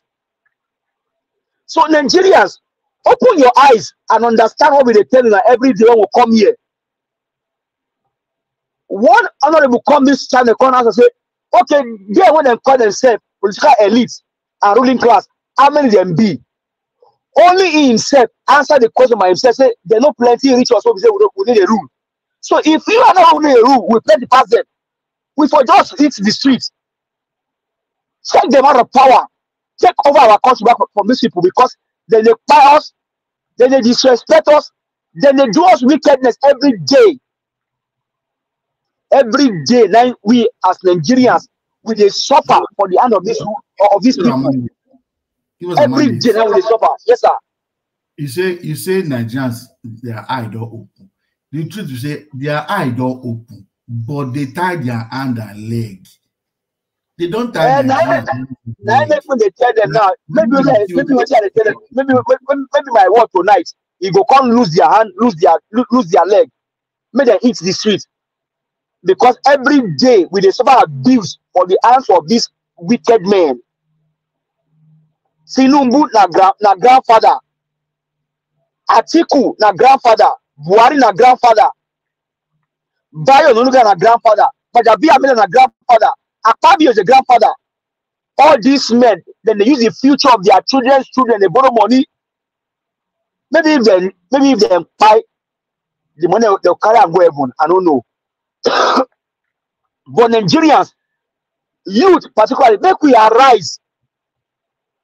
Honorable Sam ask us on this platform, say, them when they call themselves ruling class, how many them be? Now he come by himself, answer the question, say, they're not plenty rituals. So if they're not plenty rituals, make we hit the street and take our country back, my people. These guys are evil. They are satanic, like Mr. Ellis will always call them. They are double satanic. In fact, they are all satanic, even past the original Satan themselves. These guys are they are wicked. They don't care whether you buy or you don't buy. In as much as they can steal and loot and loot and loot. Nigerians, I beg, Papa, Mama, Pikin, arise.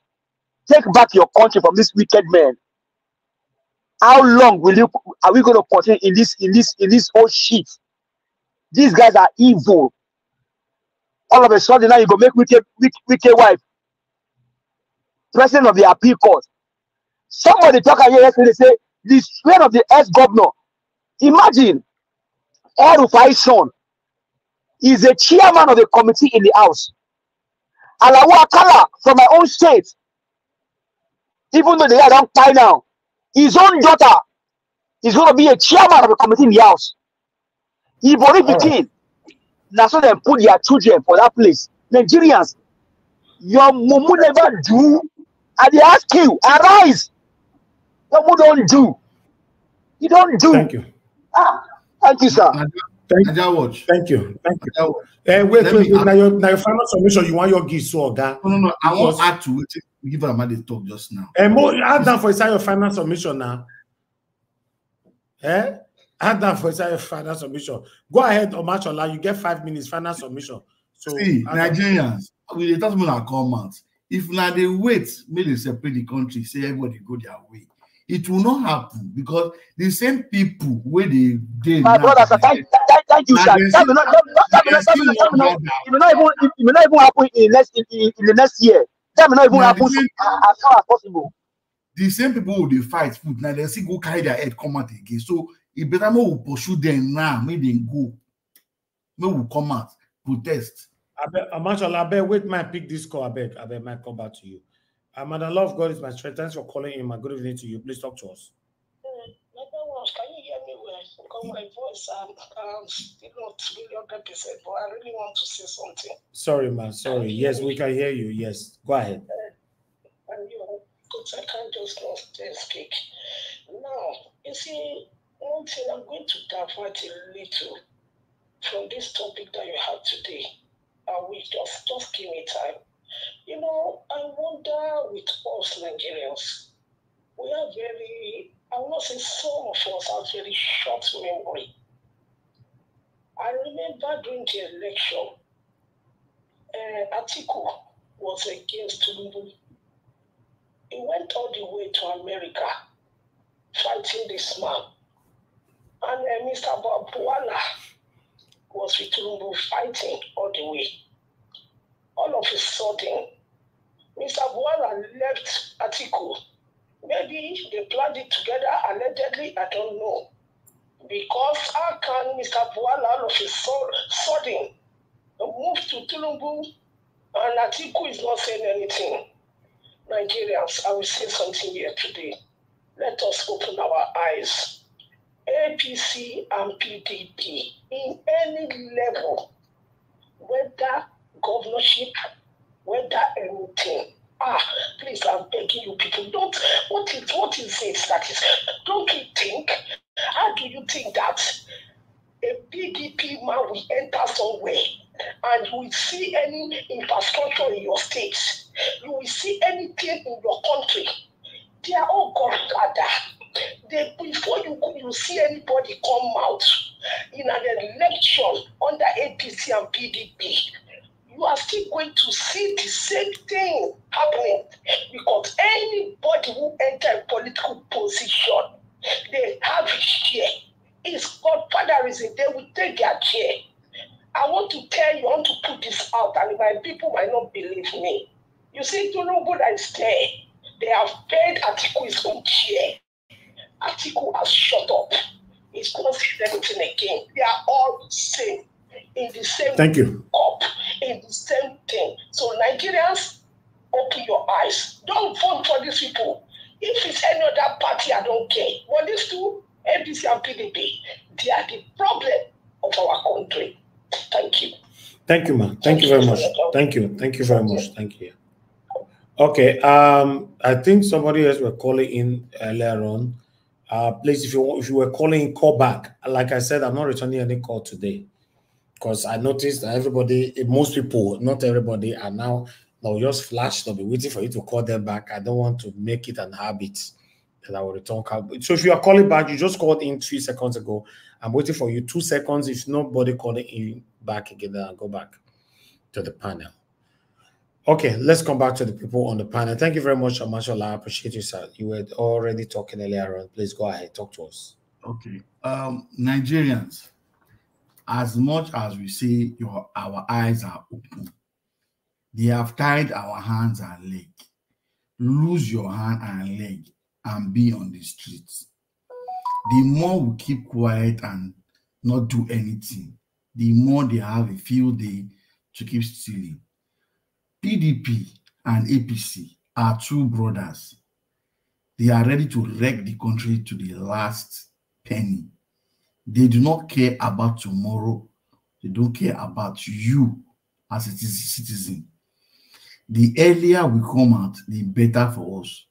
Anyone waiting for Biafra to come up, or Yoruba, or Afenifere Arewa, forget that. It will not happen, because even though it happens, the same bunch of politicians that have scattered the Nigeria are still going to hijack it again. So forget it. The one you have that we call Nigeria, take it back from them. Be on the street and protest. It is our right to protest. If we start protesting from now till August, we will see the results. Staying in the house and lamenting that the food is not there, one thing is not there. Of course, of what use will somebody come to the internet or TV and advertise a school for a school fees of 42 million naira? That's let you know how wicked they can be. That's let you know how wicked. And somebody will go to that school, a child, primary school. We're not talking about, it's not a university. It is not a university, it's a primary school. A, B, C, D, E, F, G. That's what they want to teach them for 42 million Nigerians. That's to let you know how wicked, and they don't care. They don't even care whatever you say. They want to go to that kind of school because they've stolen billions. Now they can afford to pay millions for school fees. And you can't even pay thousands for school fees. The 1,000 you're paying, you're crying over it, and yet you cannot feed, you cannot pay bills, you don't have a good job, and you're sitting there in the house and listening to news, crossing your leg and waiting for Jesus Christ to come and give you food. Your pastors are not even helping matters. They are not even helping matters at all. They are so wicked that they're not even saying a word. People are dying every day, are dying every day in the hospitals. It is that bad. And we are all sitting there in the house waiting for one Messiah. No Messiah is coming. And if you are waiting for people in the diaspora to come and help you out, sorry, they have their own business to face wherever they are. They have their own countries to live and make sure they are okay where they are.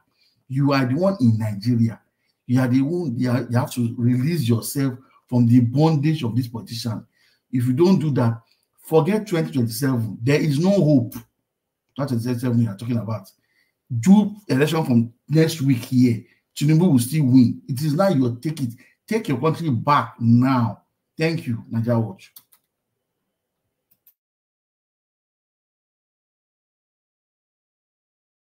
Nigeria Watch, I'm done.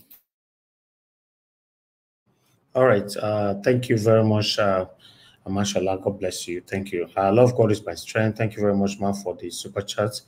God bless you. I really do appreciate you. Thank you. Thank you, my people right there. Now, God bless you. Now, please continue to do your part. Press on that like button so that our voices, our submissions today can go far. All right. Let me come to Mr. Jonathan Kisley, sir. Please give us your final submission. Yeah, Mr. Elvis, thank you. Thank you very much. Thanks to everyone. Thanks to everyone there.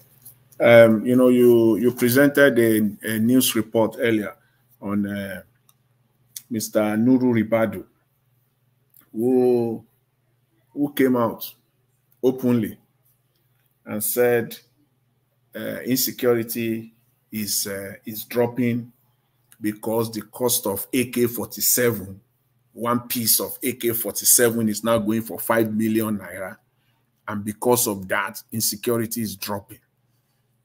Just listen to that. Is it that in Nigeria you can't even find anything good? These people cannot. Isn't that disgraceful? That it will take AK-47 to go to 5 million naira per piece before insecurity could be brought under control. Does it matter if AK-47 is 1 naira or 5 million? And the chief security advisor of the country is coming out to say that, and is not ashamed. Mr. Jonathan. Yes. Yeah, sorry to interrupt you. Yeah. This was he was under Obasanjo as the EFCC chairman. Yes, he was. Nuru Ribadu. You know this guy. He was one of those that Tinubu's case file. He has Tinubu's case file in his hand. Yes, he did. He was a mandate. He was a mandate doing election campaign. The cocaine they saw in Ikorodu. Where is it? Where is the story? Where is it? Where is it today? The owner is in government.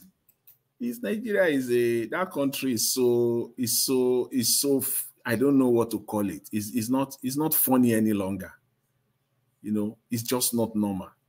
How the chief security advisor, the national security advisor, will come out and say because AK-47 is now 5 million, insecurity is now being taken care of. Things are getting normal.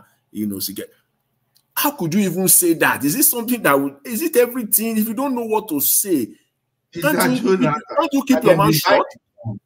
And then they buy the gun. That's why they know the price, latest price. They try to order. They're not buying it. So what are you telling Nigerians now? So the terrorists and the bandits, when they kidnap again, they will also raise their ransom because AK-47 is now 5 million naira. So that when we now start hearing ransom, can you see these people? I don't know who is giving them advice. The advisor even need an advisor because I don't understand. So whenever there is any kidnapping in Nigeria now, and kidnapper will now say that per head is going to be 1 billion naira because the cost of AK-47 has gone up. So our own ransom also must go, has to go up. And you have to hear that from the mouth of the national security advisor, that the thing that you can be proud of is that because AK-47 price has gone up, so insecurity also has dropped. So even if we want to give that, even if we want to take that just at the face value, so it is only when AK-47, so that means that you are not the one doing your job. It is the AK-7 manufacturer that is helping to deal with insecurity in Nigeria. So it's not that you are taking any proactive step or measure, deliberate steps to deal with insecurity in Nigeria. It is because the manufacturers of AK-47 has increased the price. So what has that got to do with your own work? What has that got to, does that say anything good about you? Does that say anything about you that you are effective in your work, in your duty? And you have to come out and put that out there. They just think that Nigerians are stupid, that they can come out because they themselves, they barely reason. I mean, I'm sorry, this is it. I don't think these people reason at all. They just take anything, read it, and then come out. They don't first of all sit down, evaluate and say, okay, this thing is coming out to people. How will people perceive it? What are the downside? What is the likely thing that people will say against this statement or against this policy? Preempt the people.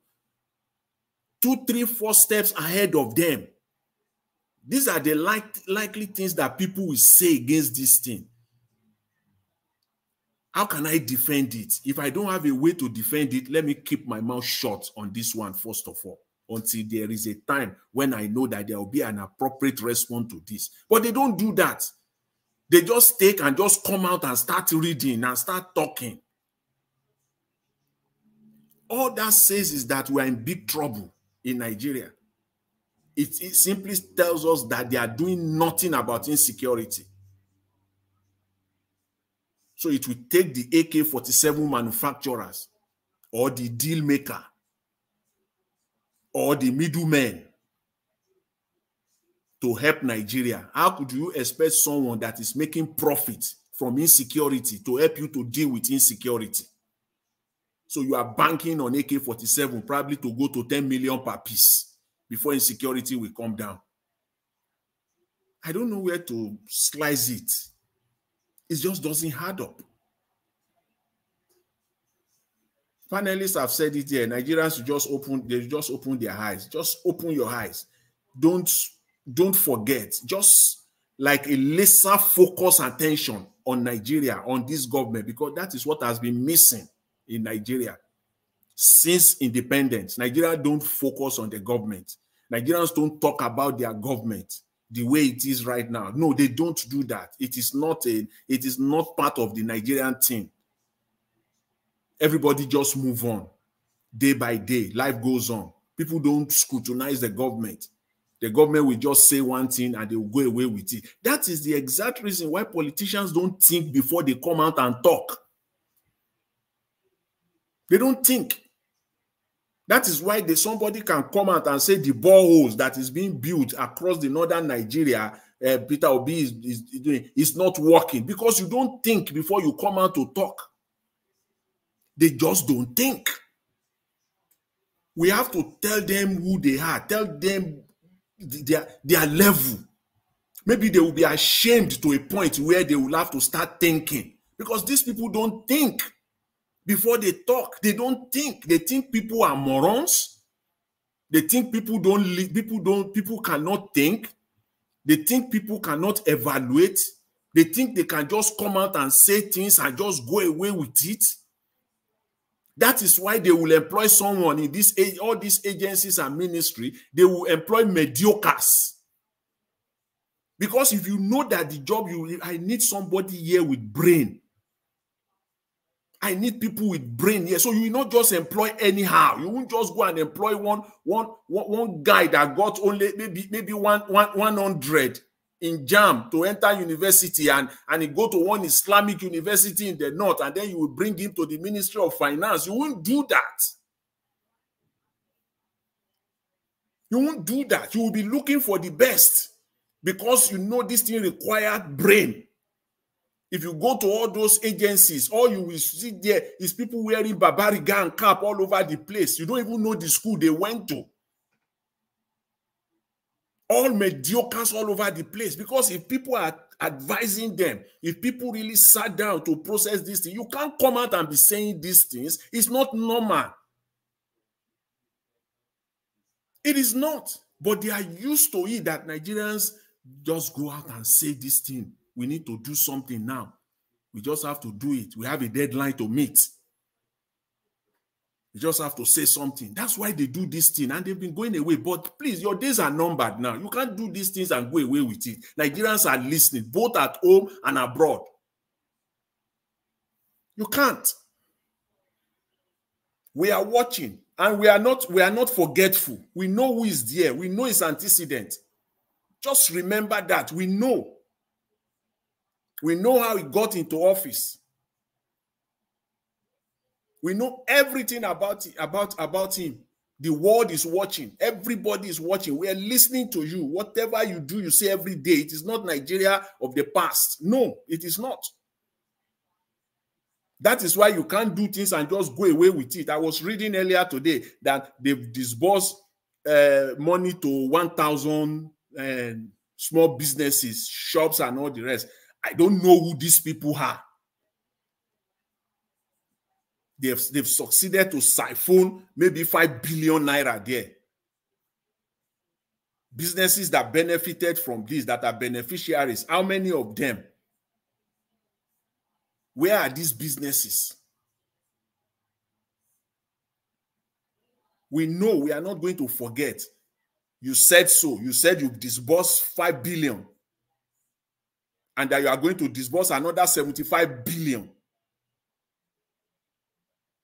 to small-scale businesses. You said so. So we know you said so. We know we are watching. And we want to see those businesses. We want to see the impact of those businesses on the local economy of each state in Nigeria.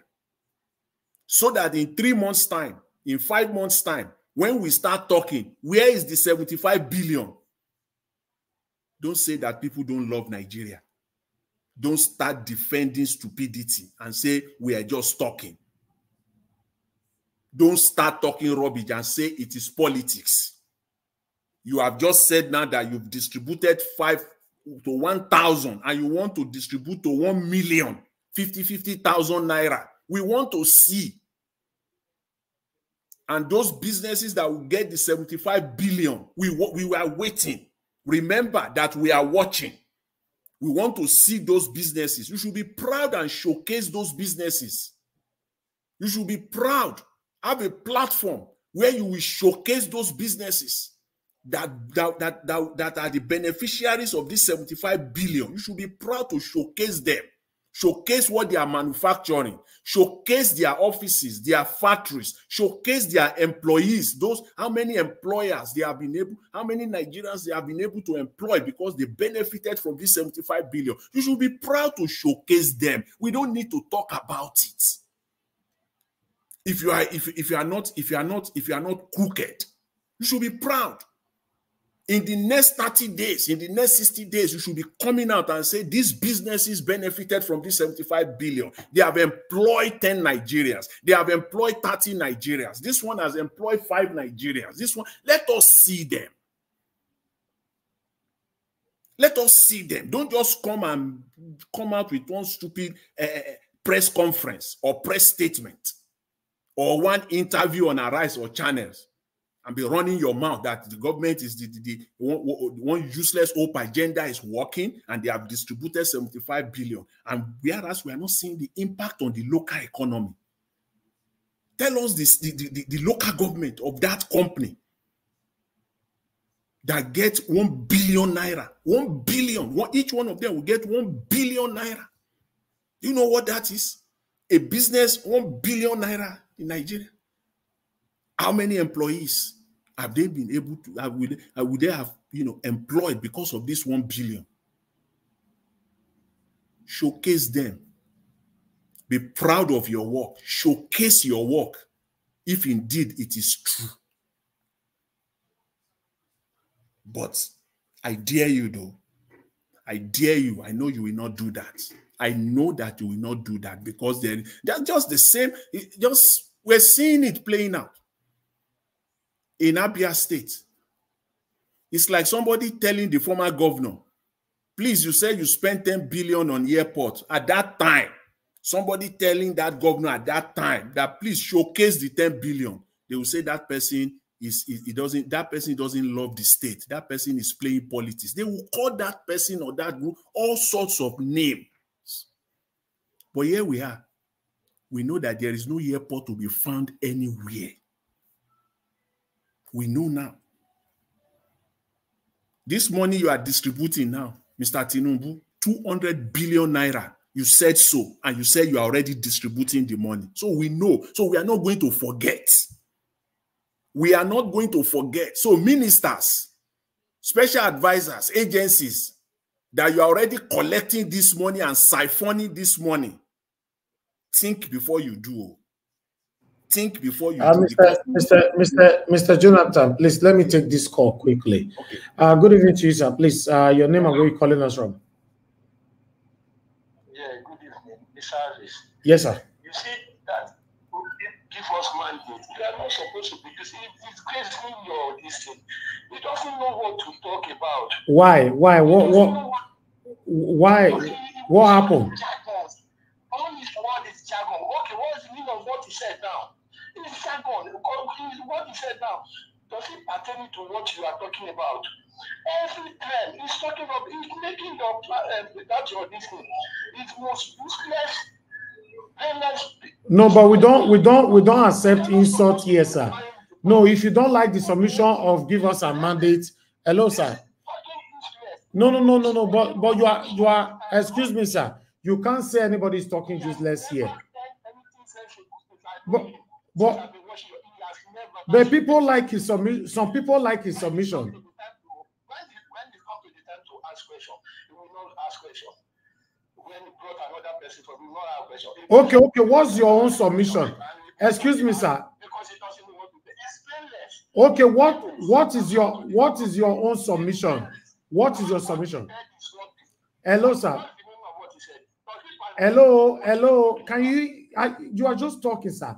I know you are a Tinubu supporter calling from London because I remember you've called before in the past. Okay, sir. What can you say? What can you say about the current situation in Nigeria? It's okay. It's getting better. The current situation is getting better. Oh, Nigeria is getting better, and you are in London. Even this London we are now. We are here now. This London is getting worse. It's not the one we have been in for the past 15 years before. Everything is like that. America is the same thing. Yes. London is getting. Excuse me, sir. Excuse me. You said London is getting. You said London is getting worse. Excuse me, sir. You said London is getting worse. But at the end of the day, London is conducive to stay. Is Nigeria conducive to stay? Who? Okay. Thank you. Okay. Thank you. Hold on. Give us a man. They said he want to ask you a question. Hello, you are just talking. Okay, give us a man. They said he want to ask you questions, sir. Hold on. Give us a man. Go ahead. Mr. Ivis, please ask him what is it exactly he has, what problem exactly he has with give us a man, which area? What is it that he said? Drop because the disrespectfulness is just too much. The issue is give us a man. He said Tinubu is doing well. He said Tinubu is doing well. Mr. Ivis, the reason why is against give us a mandate. Give us a mandate reminded them that this guy is a drug baron. Yeah. All that one, that's the problem that I have. Nigerians, some who don't want to hear the truth. Yes, now. He's in London. Yes, I wanted to say the same thing, but I just don't want to be repetitive. But I said it anyways. I said we remember. We know this man that is there. We know how he got into office. So in other words, I'm emphasizing and buttressing what Give Us a Mandate said in that regard, but not to sound repetitive. You see, when you say the truth in Nigeria, when you tell them the truth, the next thing they will say is that you hate Nigeria. That you are playing politics instead of them to address the content, the meat of the matter. They will not. They will be romancing. They will be romancing and maneuvering around irrelevance, because that is the issue. They don't want to hear the truth. Now we're saying that. See, you say Nigeria is good. Okay, fine. Nigeria is good, but at least you can keep record. Put something in your head. Let's come back again in 2 months' time. Come back again in 3 months' time. The money they are distributing now, come and showcase it and be proud of it now. Let's give it to you. Let's forget the past. Let's start from now. Just take it that the money they are distributing now, can you come and showcase it here in 60 days' time, in 90 days' time, because that is how you measure things. Come and showcase it and be proud of it, that the money they are distributing now, this is the impact. Go and do your work, because we will do our own. So when we start talking, then you will now say that we hate. This is the kind of comment people will be coming, because they don't want to hear the truth.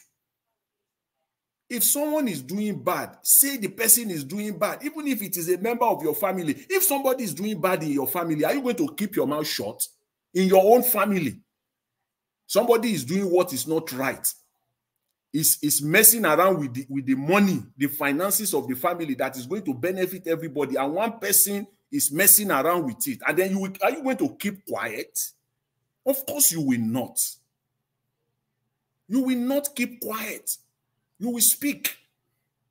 So look at that at your own personal level, then bring it to Nigerian level, where the lives of millions of people are now involved. Are you going to keep quiet? You will not. So come back and talk on the money they are distributing. See, Nigerians, please be awake, because that is what they don't want us to talk about. They brought all these distractions. As we're speaking now, Tinubu is distributing 200 billion. 200 billion naira is going on now. His minister also confirmed it. His Minister of Trade also confirmed it. It's going on as we speak right now. These are the things we should focus on. And that's why they brought all these distractions last week. This is going on now. Now, as we're speaking right now, they are distributing 200 billion. 75 billion for small businesses. Another 75 billion for medium scale businesses, that's 150 billion, and 50 billion for nano businesses, all those mama that have shops all over the place. It's just like they are giving, it's just national cake. They are cutting it for them, their own piece. That's nothing to do with development. But let's even take it that, okay, you are doing it. Let us wait and see the impact. Because 200 billion is not a small amount of money, that we should not see the impact on the local economy. If we wait after 2 months and after 3 months, we're not seeing the impact, then you will come and tell us. And when we are now talking by then, you will say we hate Nigeria. So at least if you don't know, you know now. It's not that you don't, because right now you don't know what is going on. You don't want to care to know what is going on. And when people that care are now talking about it, that is the time you will now to raise your voice and start saying what you don't know. But at least you know now. So when we start talking about the 200 billion that is being distributed now, and we are not seeing anything on ground, don't come out and say we hate Nigeria. Don't come out and say we are only playing politics. Don't come out and be calling us names. Don't do that if you truly love Nigeria. That is what is going on right now. Do you know how many people now will have received the 50,000 naira? So who? That is just money for families. They are just giving them salary. It's not going to have any impact on the economy at all. And you are saying prices are going up. How will prices of things not go up? Because people will now pump, there is 50 billion naira that will just drop into the economy. Because Mr. Jonathan. Yes. This money in question, is it not borrowed money again? It's borrowed money now. It's not borrowed money. It's borrowed money. The thing is that they don't want Nigerians to know. They always like to take our attention away. What they want is that let us do this thing quietly, no noise making. Just let it be on record that we mention it, but don't put people's mind on it so that this thing will just go. Can you imagine if we're talking about this thing right now? That all attention, 200 billion. Is that something that we should keep quiet on? If we keep quiet on that, then we might as well just pack up, because this is critical. And they are doing it as we speak right now. Before we know it now, this is April. By July, if 200 billion and sink into the Nigerian economy, for real, 200 billion into the local economy of Nigeria, we should see the impact. They should come out and tell us that because of this 200 billion, 10,000 Nigerians have been employed. In fact, 10,000 is too much. Come out and be proud of what you have done. Come and tell us that 2,000 Nigerians, I mean just mega 2,000 people have been gainfully employed because we injected 200 billion into the economy. You should be proud. You should be proud. Nigerians are not asking for too much, because if truly this money we sink, we enter into the Nigerian economy, there is no way we will not see the impact across the length and breadth of Nigeria. But I know that 70% of that money is going to be siphoned. And get ready. Get ready. Just get ready. By the time they start converting that stolen money to dollars, do you think they are going to, because half of this money, let's even give them half of this 100 billion is going to be stolen. Do you think they are going to keep the entire 100 billion in Naira? Just say another 50% of that will be converted to dollar. So that pressure is coming on that dollar, whether you like it or not, because they have to hide the money. The only way that we will not see impact on Naira is only and only if they really, truly inject the entire 200 million into the Nigerian economy without stealing 1 naira. Let it go to those businesses for real, especially those 1 billion naira. Forget about this 50,000. Let's just say that one is just money. You are just giving people their own share of the national cake. Let's forget about that one. That 50 billion, forget about that. That one is not going to make any impact. I'm not particular about that one. First, forget about that 50,000 naira. What do you want to do with 50,000 naira in Nigeria? Even that woman that is roasting corn on the roadside in Nigeria, her capital is more than 50,000 naira. I'm telling you, that woman that is roasting plantain on the roadside in Nigeria, our capital is more than 50,000 naira. The woman can send you an alert of 100,000 naira. Now, as we speak, for whatever reason she wants to. So 50,000 naira is just going to business. They are just going to use it for family needs. So forget about that one. I'm focusing on that 1 billion that is going to those companies, that each of them will get 1 billion naira each. Come and defend it in 3 months' time, 60, 90 days from today. Please be ready and be proud to showcase it to Nigerians. Thank you very much, Elvis. I really appreciate it. God bless you, Mr. Jonathan. Thank you. Wow, that's a deep analysis. You don't finish these people. Anyway, I'm happy whenever you have this kind of analysis when the panel is not busy. At least you have enough time to talk and submit your opinion like this. Okay, let's move on to Honorable Sam. Honorable Sam, you're just coming in. I think you came in the right time because we were about closing. Please talk to us. Good evening to you. Honorable Sam, are you there? We can't hear you, sir. I will come in a few minutes, please. Trying to please. Okay, we'll come back to you. Okay, that's fine. All right, let me come to give us a mandate. Give us a mandate, please. Give us your final submission, sir. Thank you. Give us a mandate. Are you there? You will give us a mandate. It's not available. Give us a mandate. You need to come and respond to this man that come out and challenge you. He's not there. He's not there. I can't wait for both of you that cannot speak. I'm ending the show straight away. Yeah. I wish I hear from give us a mandate before the show. But he's not talking now. What are we going to do? Should we be waiting for him to come and talk? You know, I know, those people, they don't like to hear the truth now. They're Nigeria, so as they say, the truth is bitter. So when people are saying the truth, their body cannot take it. It's like they get mad as they are hearing it. They don't want to take it. But the fact of the matter is that nobody is a saint here. We are just saying the fact. We are just saying the fact. Just do the needful.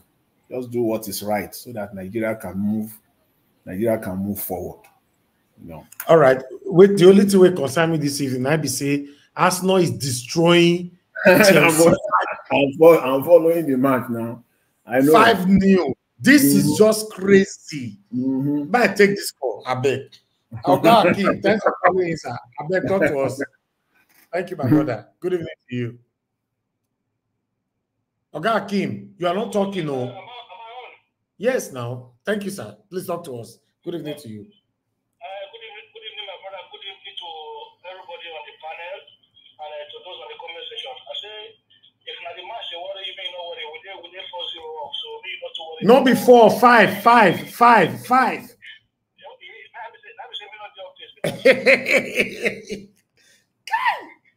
Wow. Anyway, brother, you see the problem when I get like in a society, right? In a society, any form of society, you cannot, regardless whether you agree with people's voices or not, don't try to suppress people's voice, because like that man I called earlier. Yeah, you can disagree with somebody's positions, but to be saying the person is brainless, I don't like those kind of talk. This platform is a platform for the enlightened. If you don't agree with somebody, it's fine. You call in and say and make your point to say, look, on this area you don't agree with this person. But the idea that you come out to start using certain language and become very bad. I think you need to highlight that guy's phone number or whatever. If he call in next time, they need to tender some form of apologies to give us a mandate before he can make any submission on the platform. Because that was so rude of him to be. He's always like that.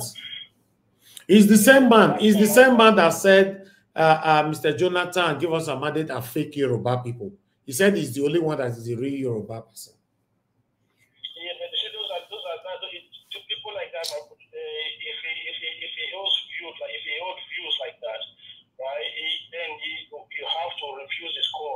He should be banned. Yes, you see. Exactly, because you can't be like that. It doesn't work. Look, if you say you support a government of a Democrat, a democratically in your own word elected government, and then you feel like the country is operating in democracy, then you must have it in you to be able to adhere to those principles of democracy. One of them, which is freedom of speech and freedom of expression.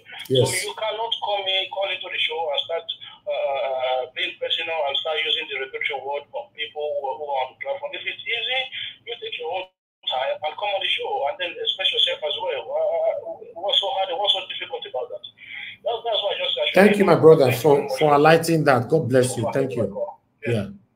Yes, say for this platform, we give people long room. In case if we take action on you, nobody will blame us. In fact, people will be blaming me that, my patience was just too much. That's what I do here. You cannot continue to be doing what you're doing and, call into our show and disrespect a panelist. It's not allowed here. It's not allowed. But nevertheless, I'd like us to move on. Give us a mandate. Is still not ready to speak. We can't hear him. Give us a mandate. Are you there?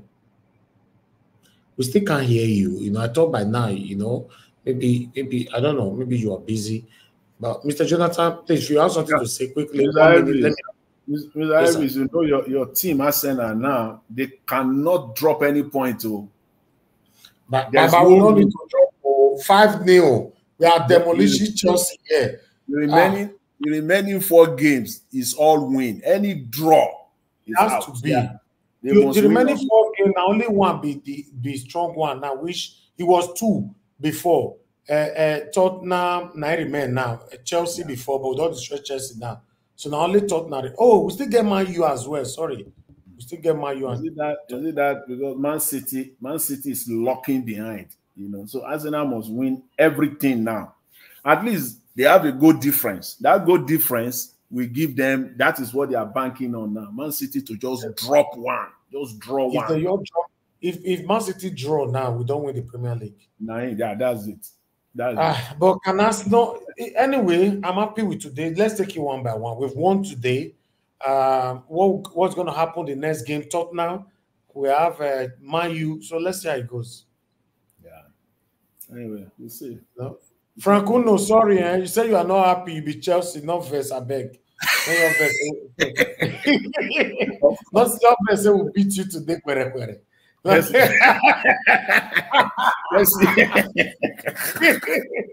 Franco, no, not your verse. No, you don't say I love you.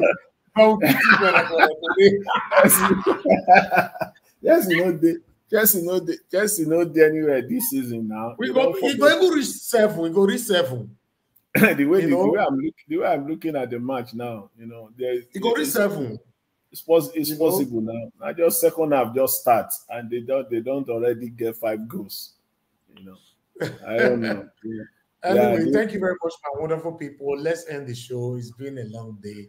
I'm happy today. At least we're rounding up the show in 3 hours. Yes, this is good for me. Thank you. I want to appreciate you, Mr. Jonathan Kisti. God bless you, sir. Thank you. Give us a Monday. Thank you, Mashallah. Thank you, Madam Mifi. Honorable Sam, you came in, but your network, I don't know if it's that. But still, those of you that call him Madam Origin, Madam Love God is my strength, Mr. Ben, Gashi Mize, and many others, God bless you all. Those of you that supported the channel, I want to appreciate you all. Adeja Gobi, Lady Engineer, Stephanie Ojek, Love God is my strength, and God will bless you now. May your pocket never run dry. Those of you right there on the comment section, I appreciate every one of you, my wonderful people. Mother of all Mommy Diaspora, thank you very much, Mommy, for all you do. Appreciate you always. Thank you very much, Madam Iris Finance, Madam Matilda, Basu TV, Oga Abo Azi. God bless you all. Frank Ono, Evaze Bere, Victoria, thank you. God bless you, all my people. And God will bless you. Now, Ray me, I can see you right there. Guys, help us to press on the like button before you go. Bryce Strasser is right there with us as well. Jacko Obedient and many others. Sofia Peters. Guys, press on the like, help us to share. For those of you joining us for the first time, we are here talking about the things that's affecting us in Nigeria. We're calling out to our government to do the right thing, that we can't continue like this anymore. As you and I know, things are not working. So if that's what you're talking about, you're in the right place. Thank you very much. I appreciate you all, my people. We've come to the end of the show. Join us again tomorrow by 6 p.m. Wednesday. Let's do it all over again. Let's continue from where we stopped. And God bless you, my people. I'll say, allow me to end the show. I'll see you guys again tomorrow. Good night and bye for now. No more bad government in Nigeria. In other words, the only media that have been consistent speaking against the bad government and for the purpose for reformers. Niger what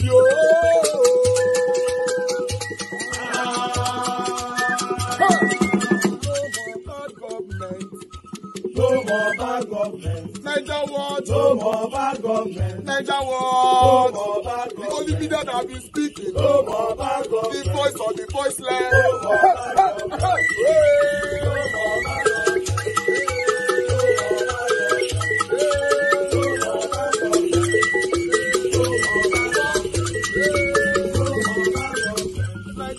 No more bad government. For the poor, no more bad government. Niger what? No more bad government. Niger what is here? No more bad government. No more bad government. No more bad government. In Nigeria, no more bad government. No more bad government. No more bad government. The only media, the number one media in Nigeria, no more bad government. That have been speaking against government. No more bad government. Niger what? No more bad government.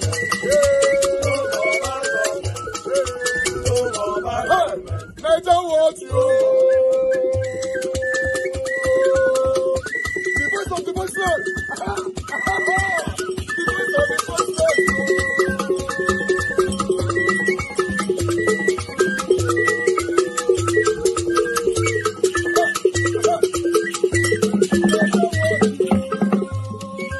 Voice for the voiceless. Voice for the voiceless. Niger what? Voice for the voiceless. Niger what? watch media. The only media that have been speaking against bad government. Being consistency since 1944. Voice for the voiceless. Voice for the voiceless. Umuwame. Voice for the voiceless. Umuwame. Voice for the voiceless. Voice for the voiceless. Voice for the voiceless. Voice for the voiceless. Voice for the voiceless. Voice for the voiceless. I don't want you. We have been seeing all you guys have been doing. And we recommending to everyone in Nigeria, saying that you guys are the number one. I don't want you.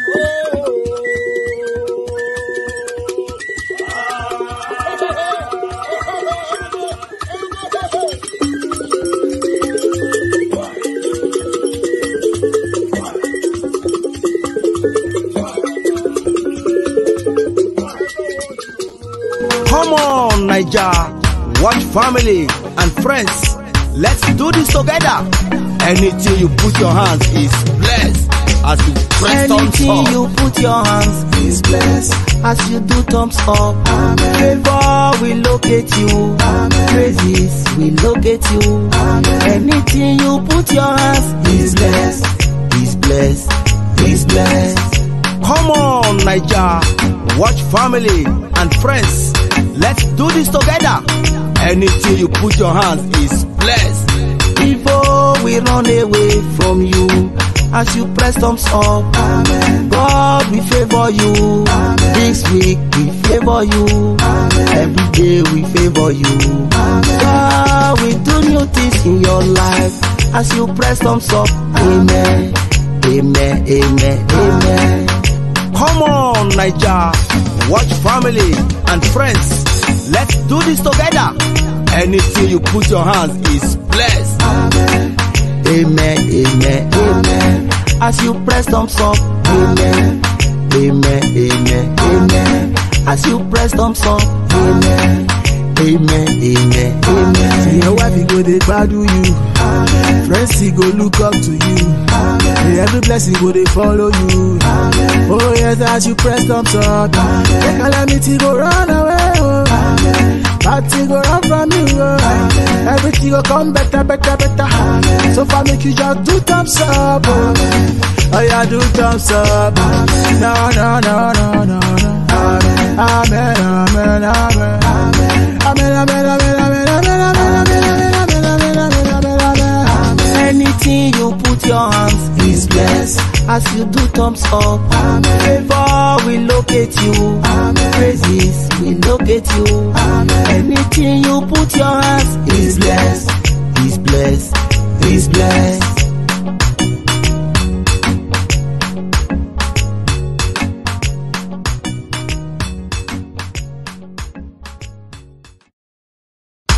Come on, Niger, watch family and friends.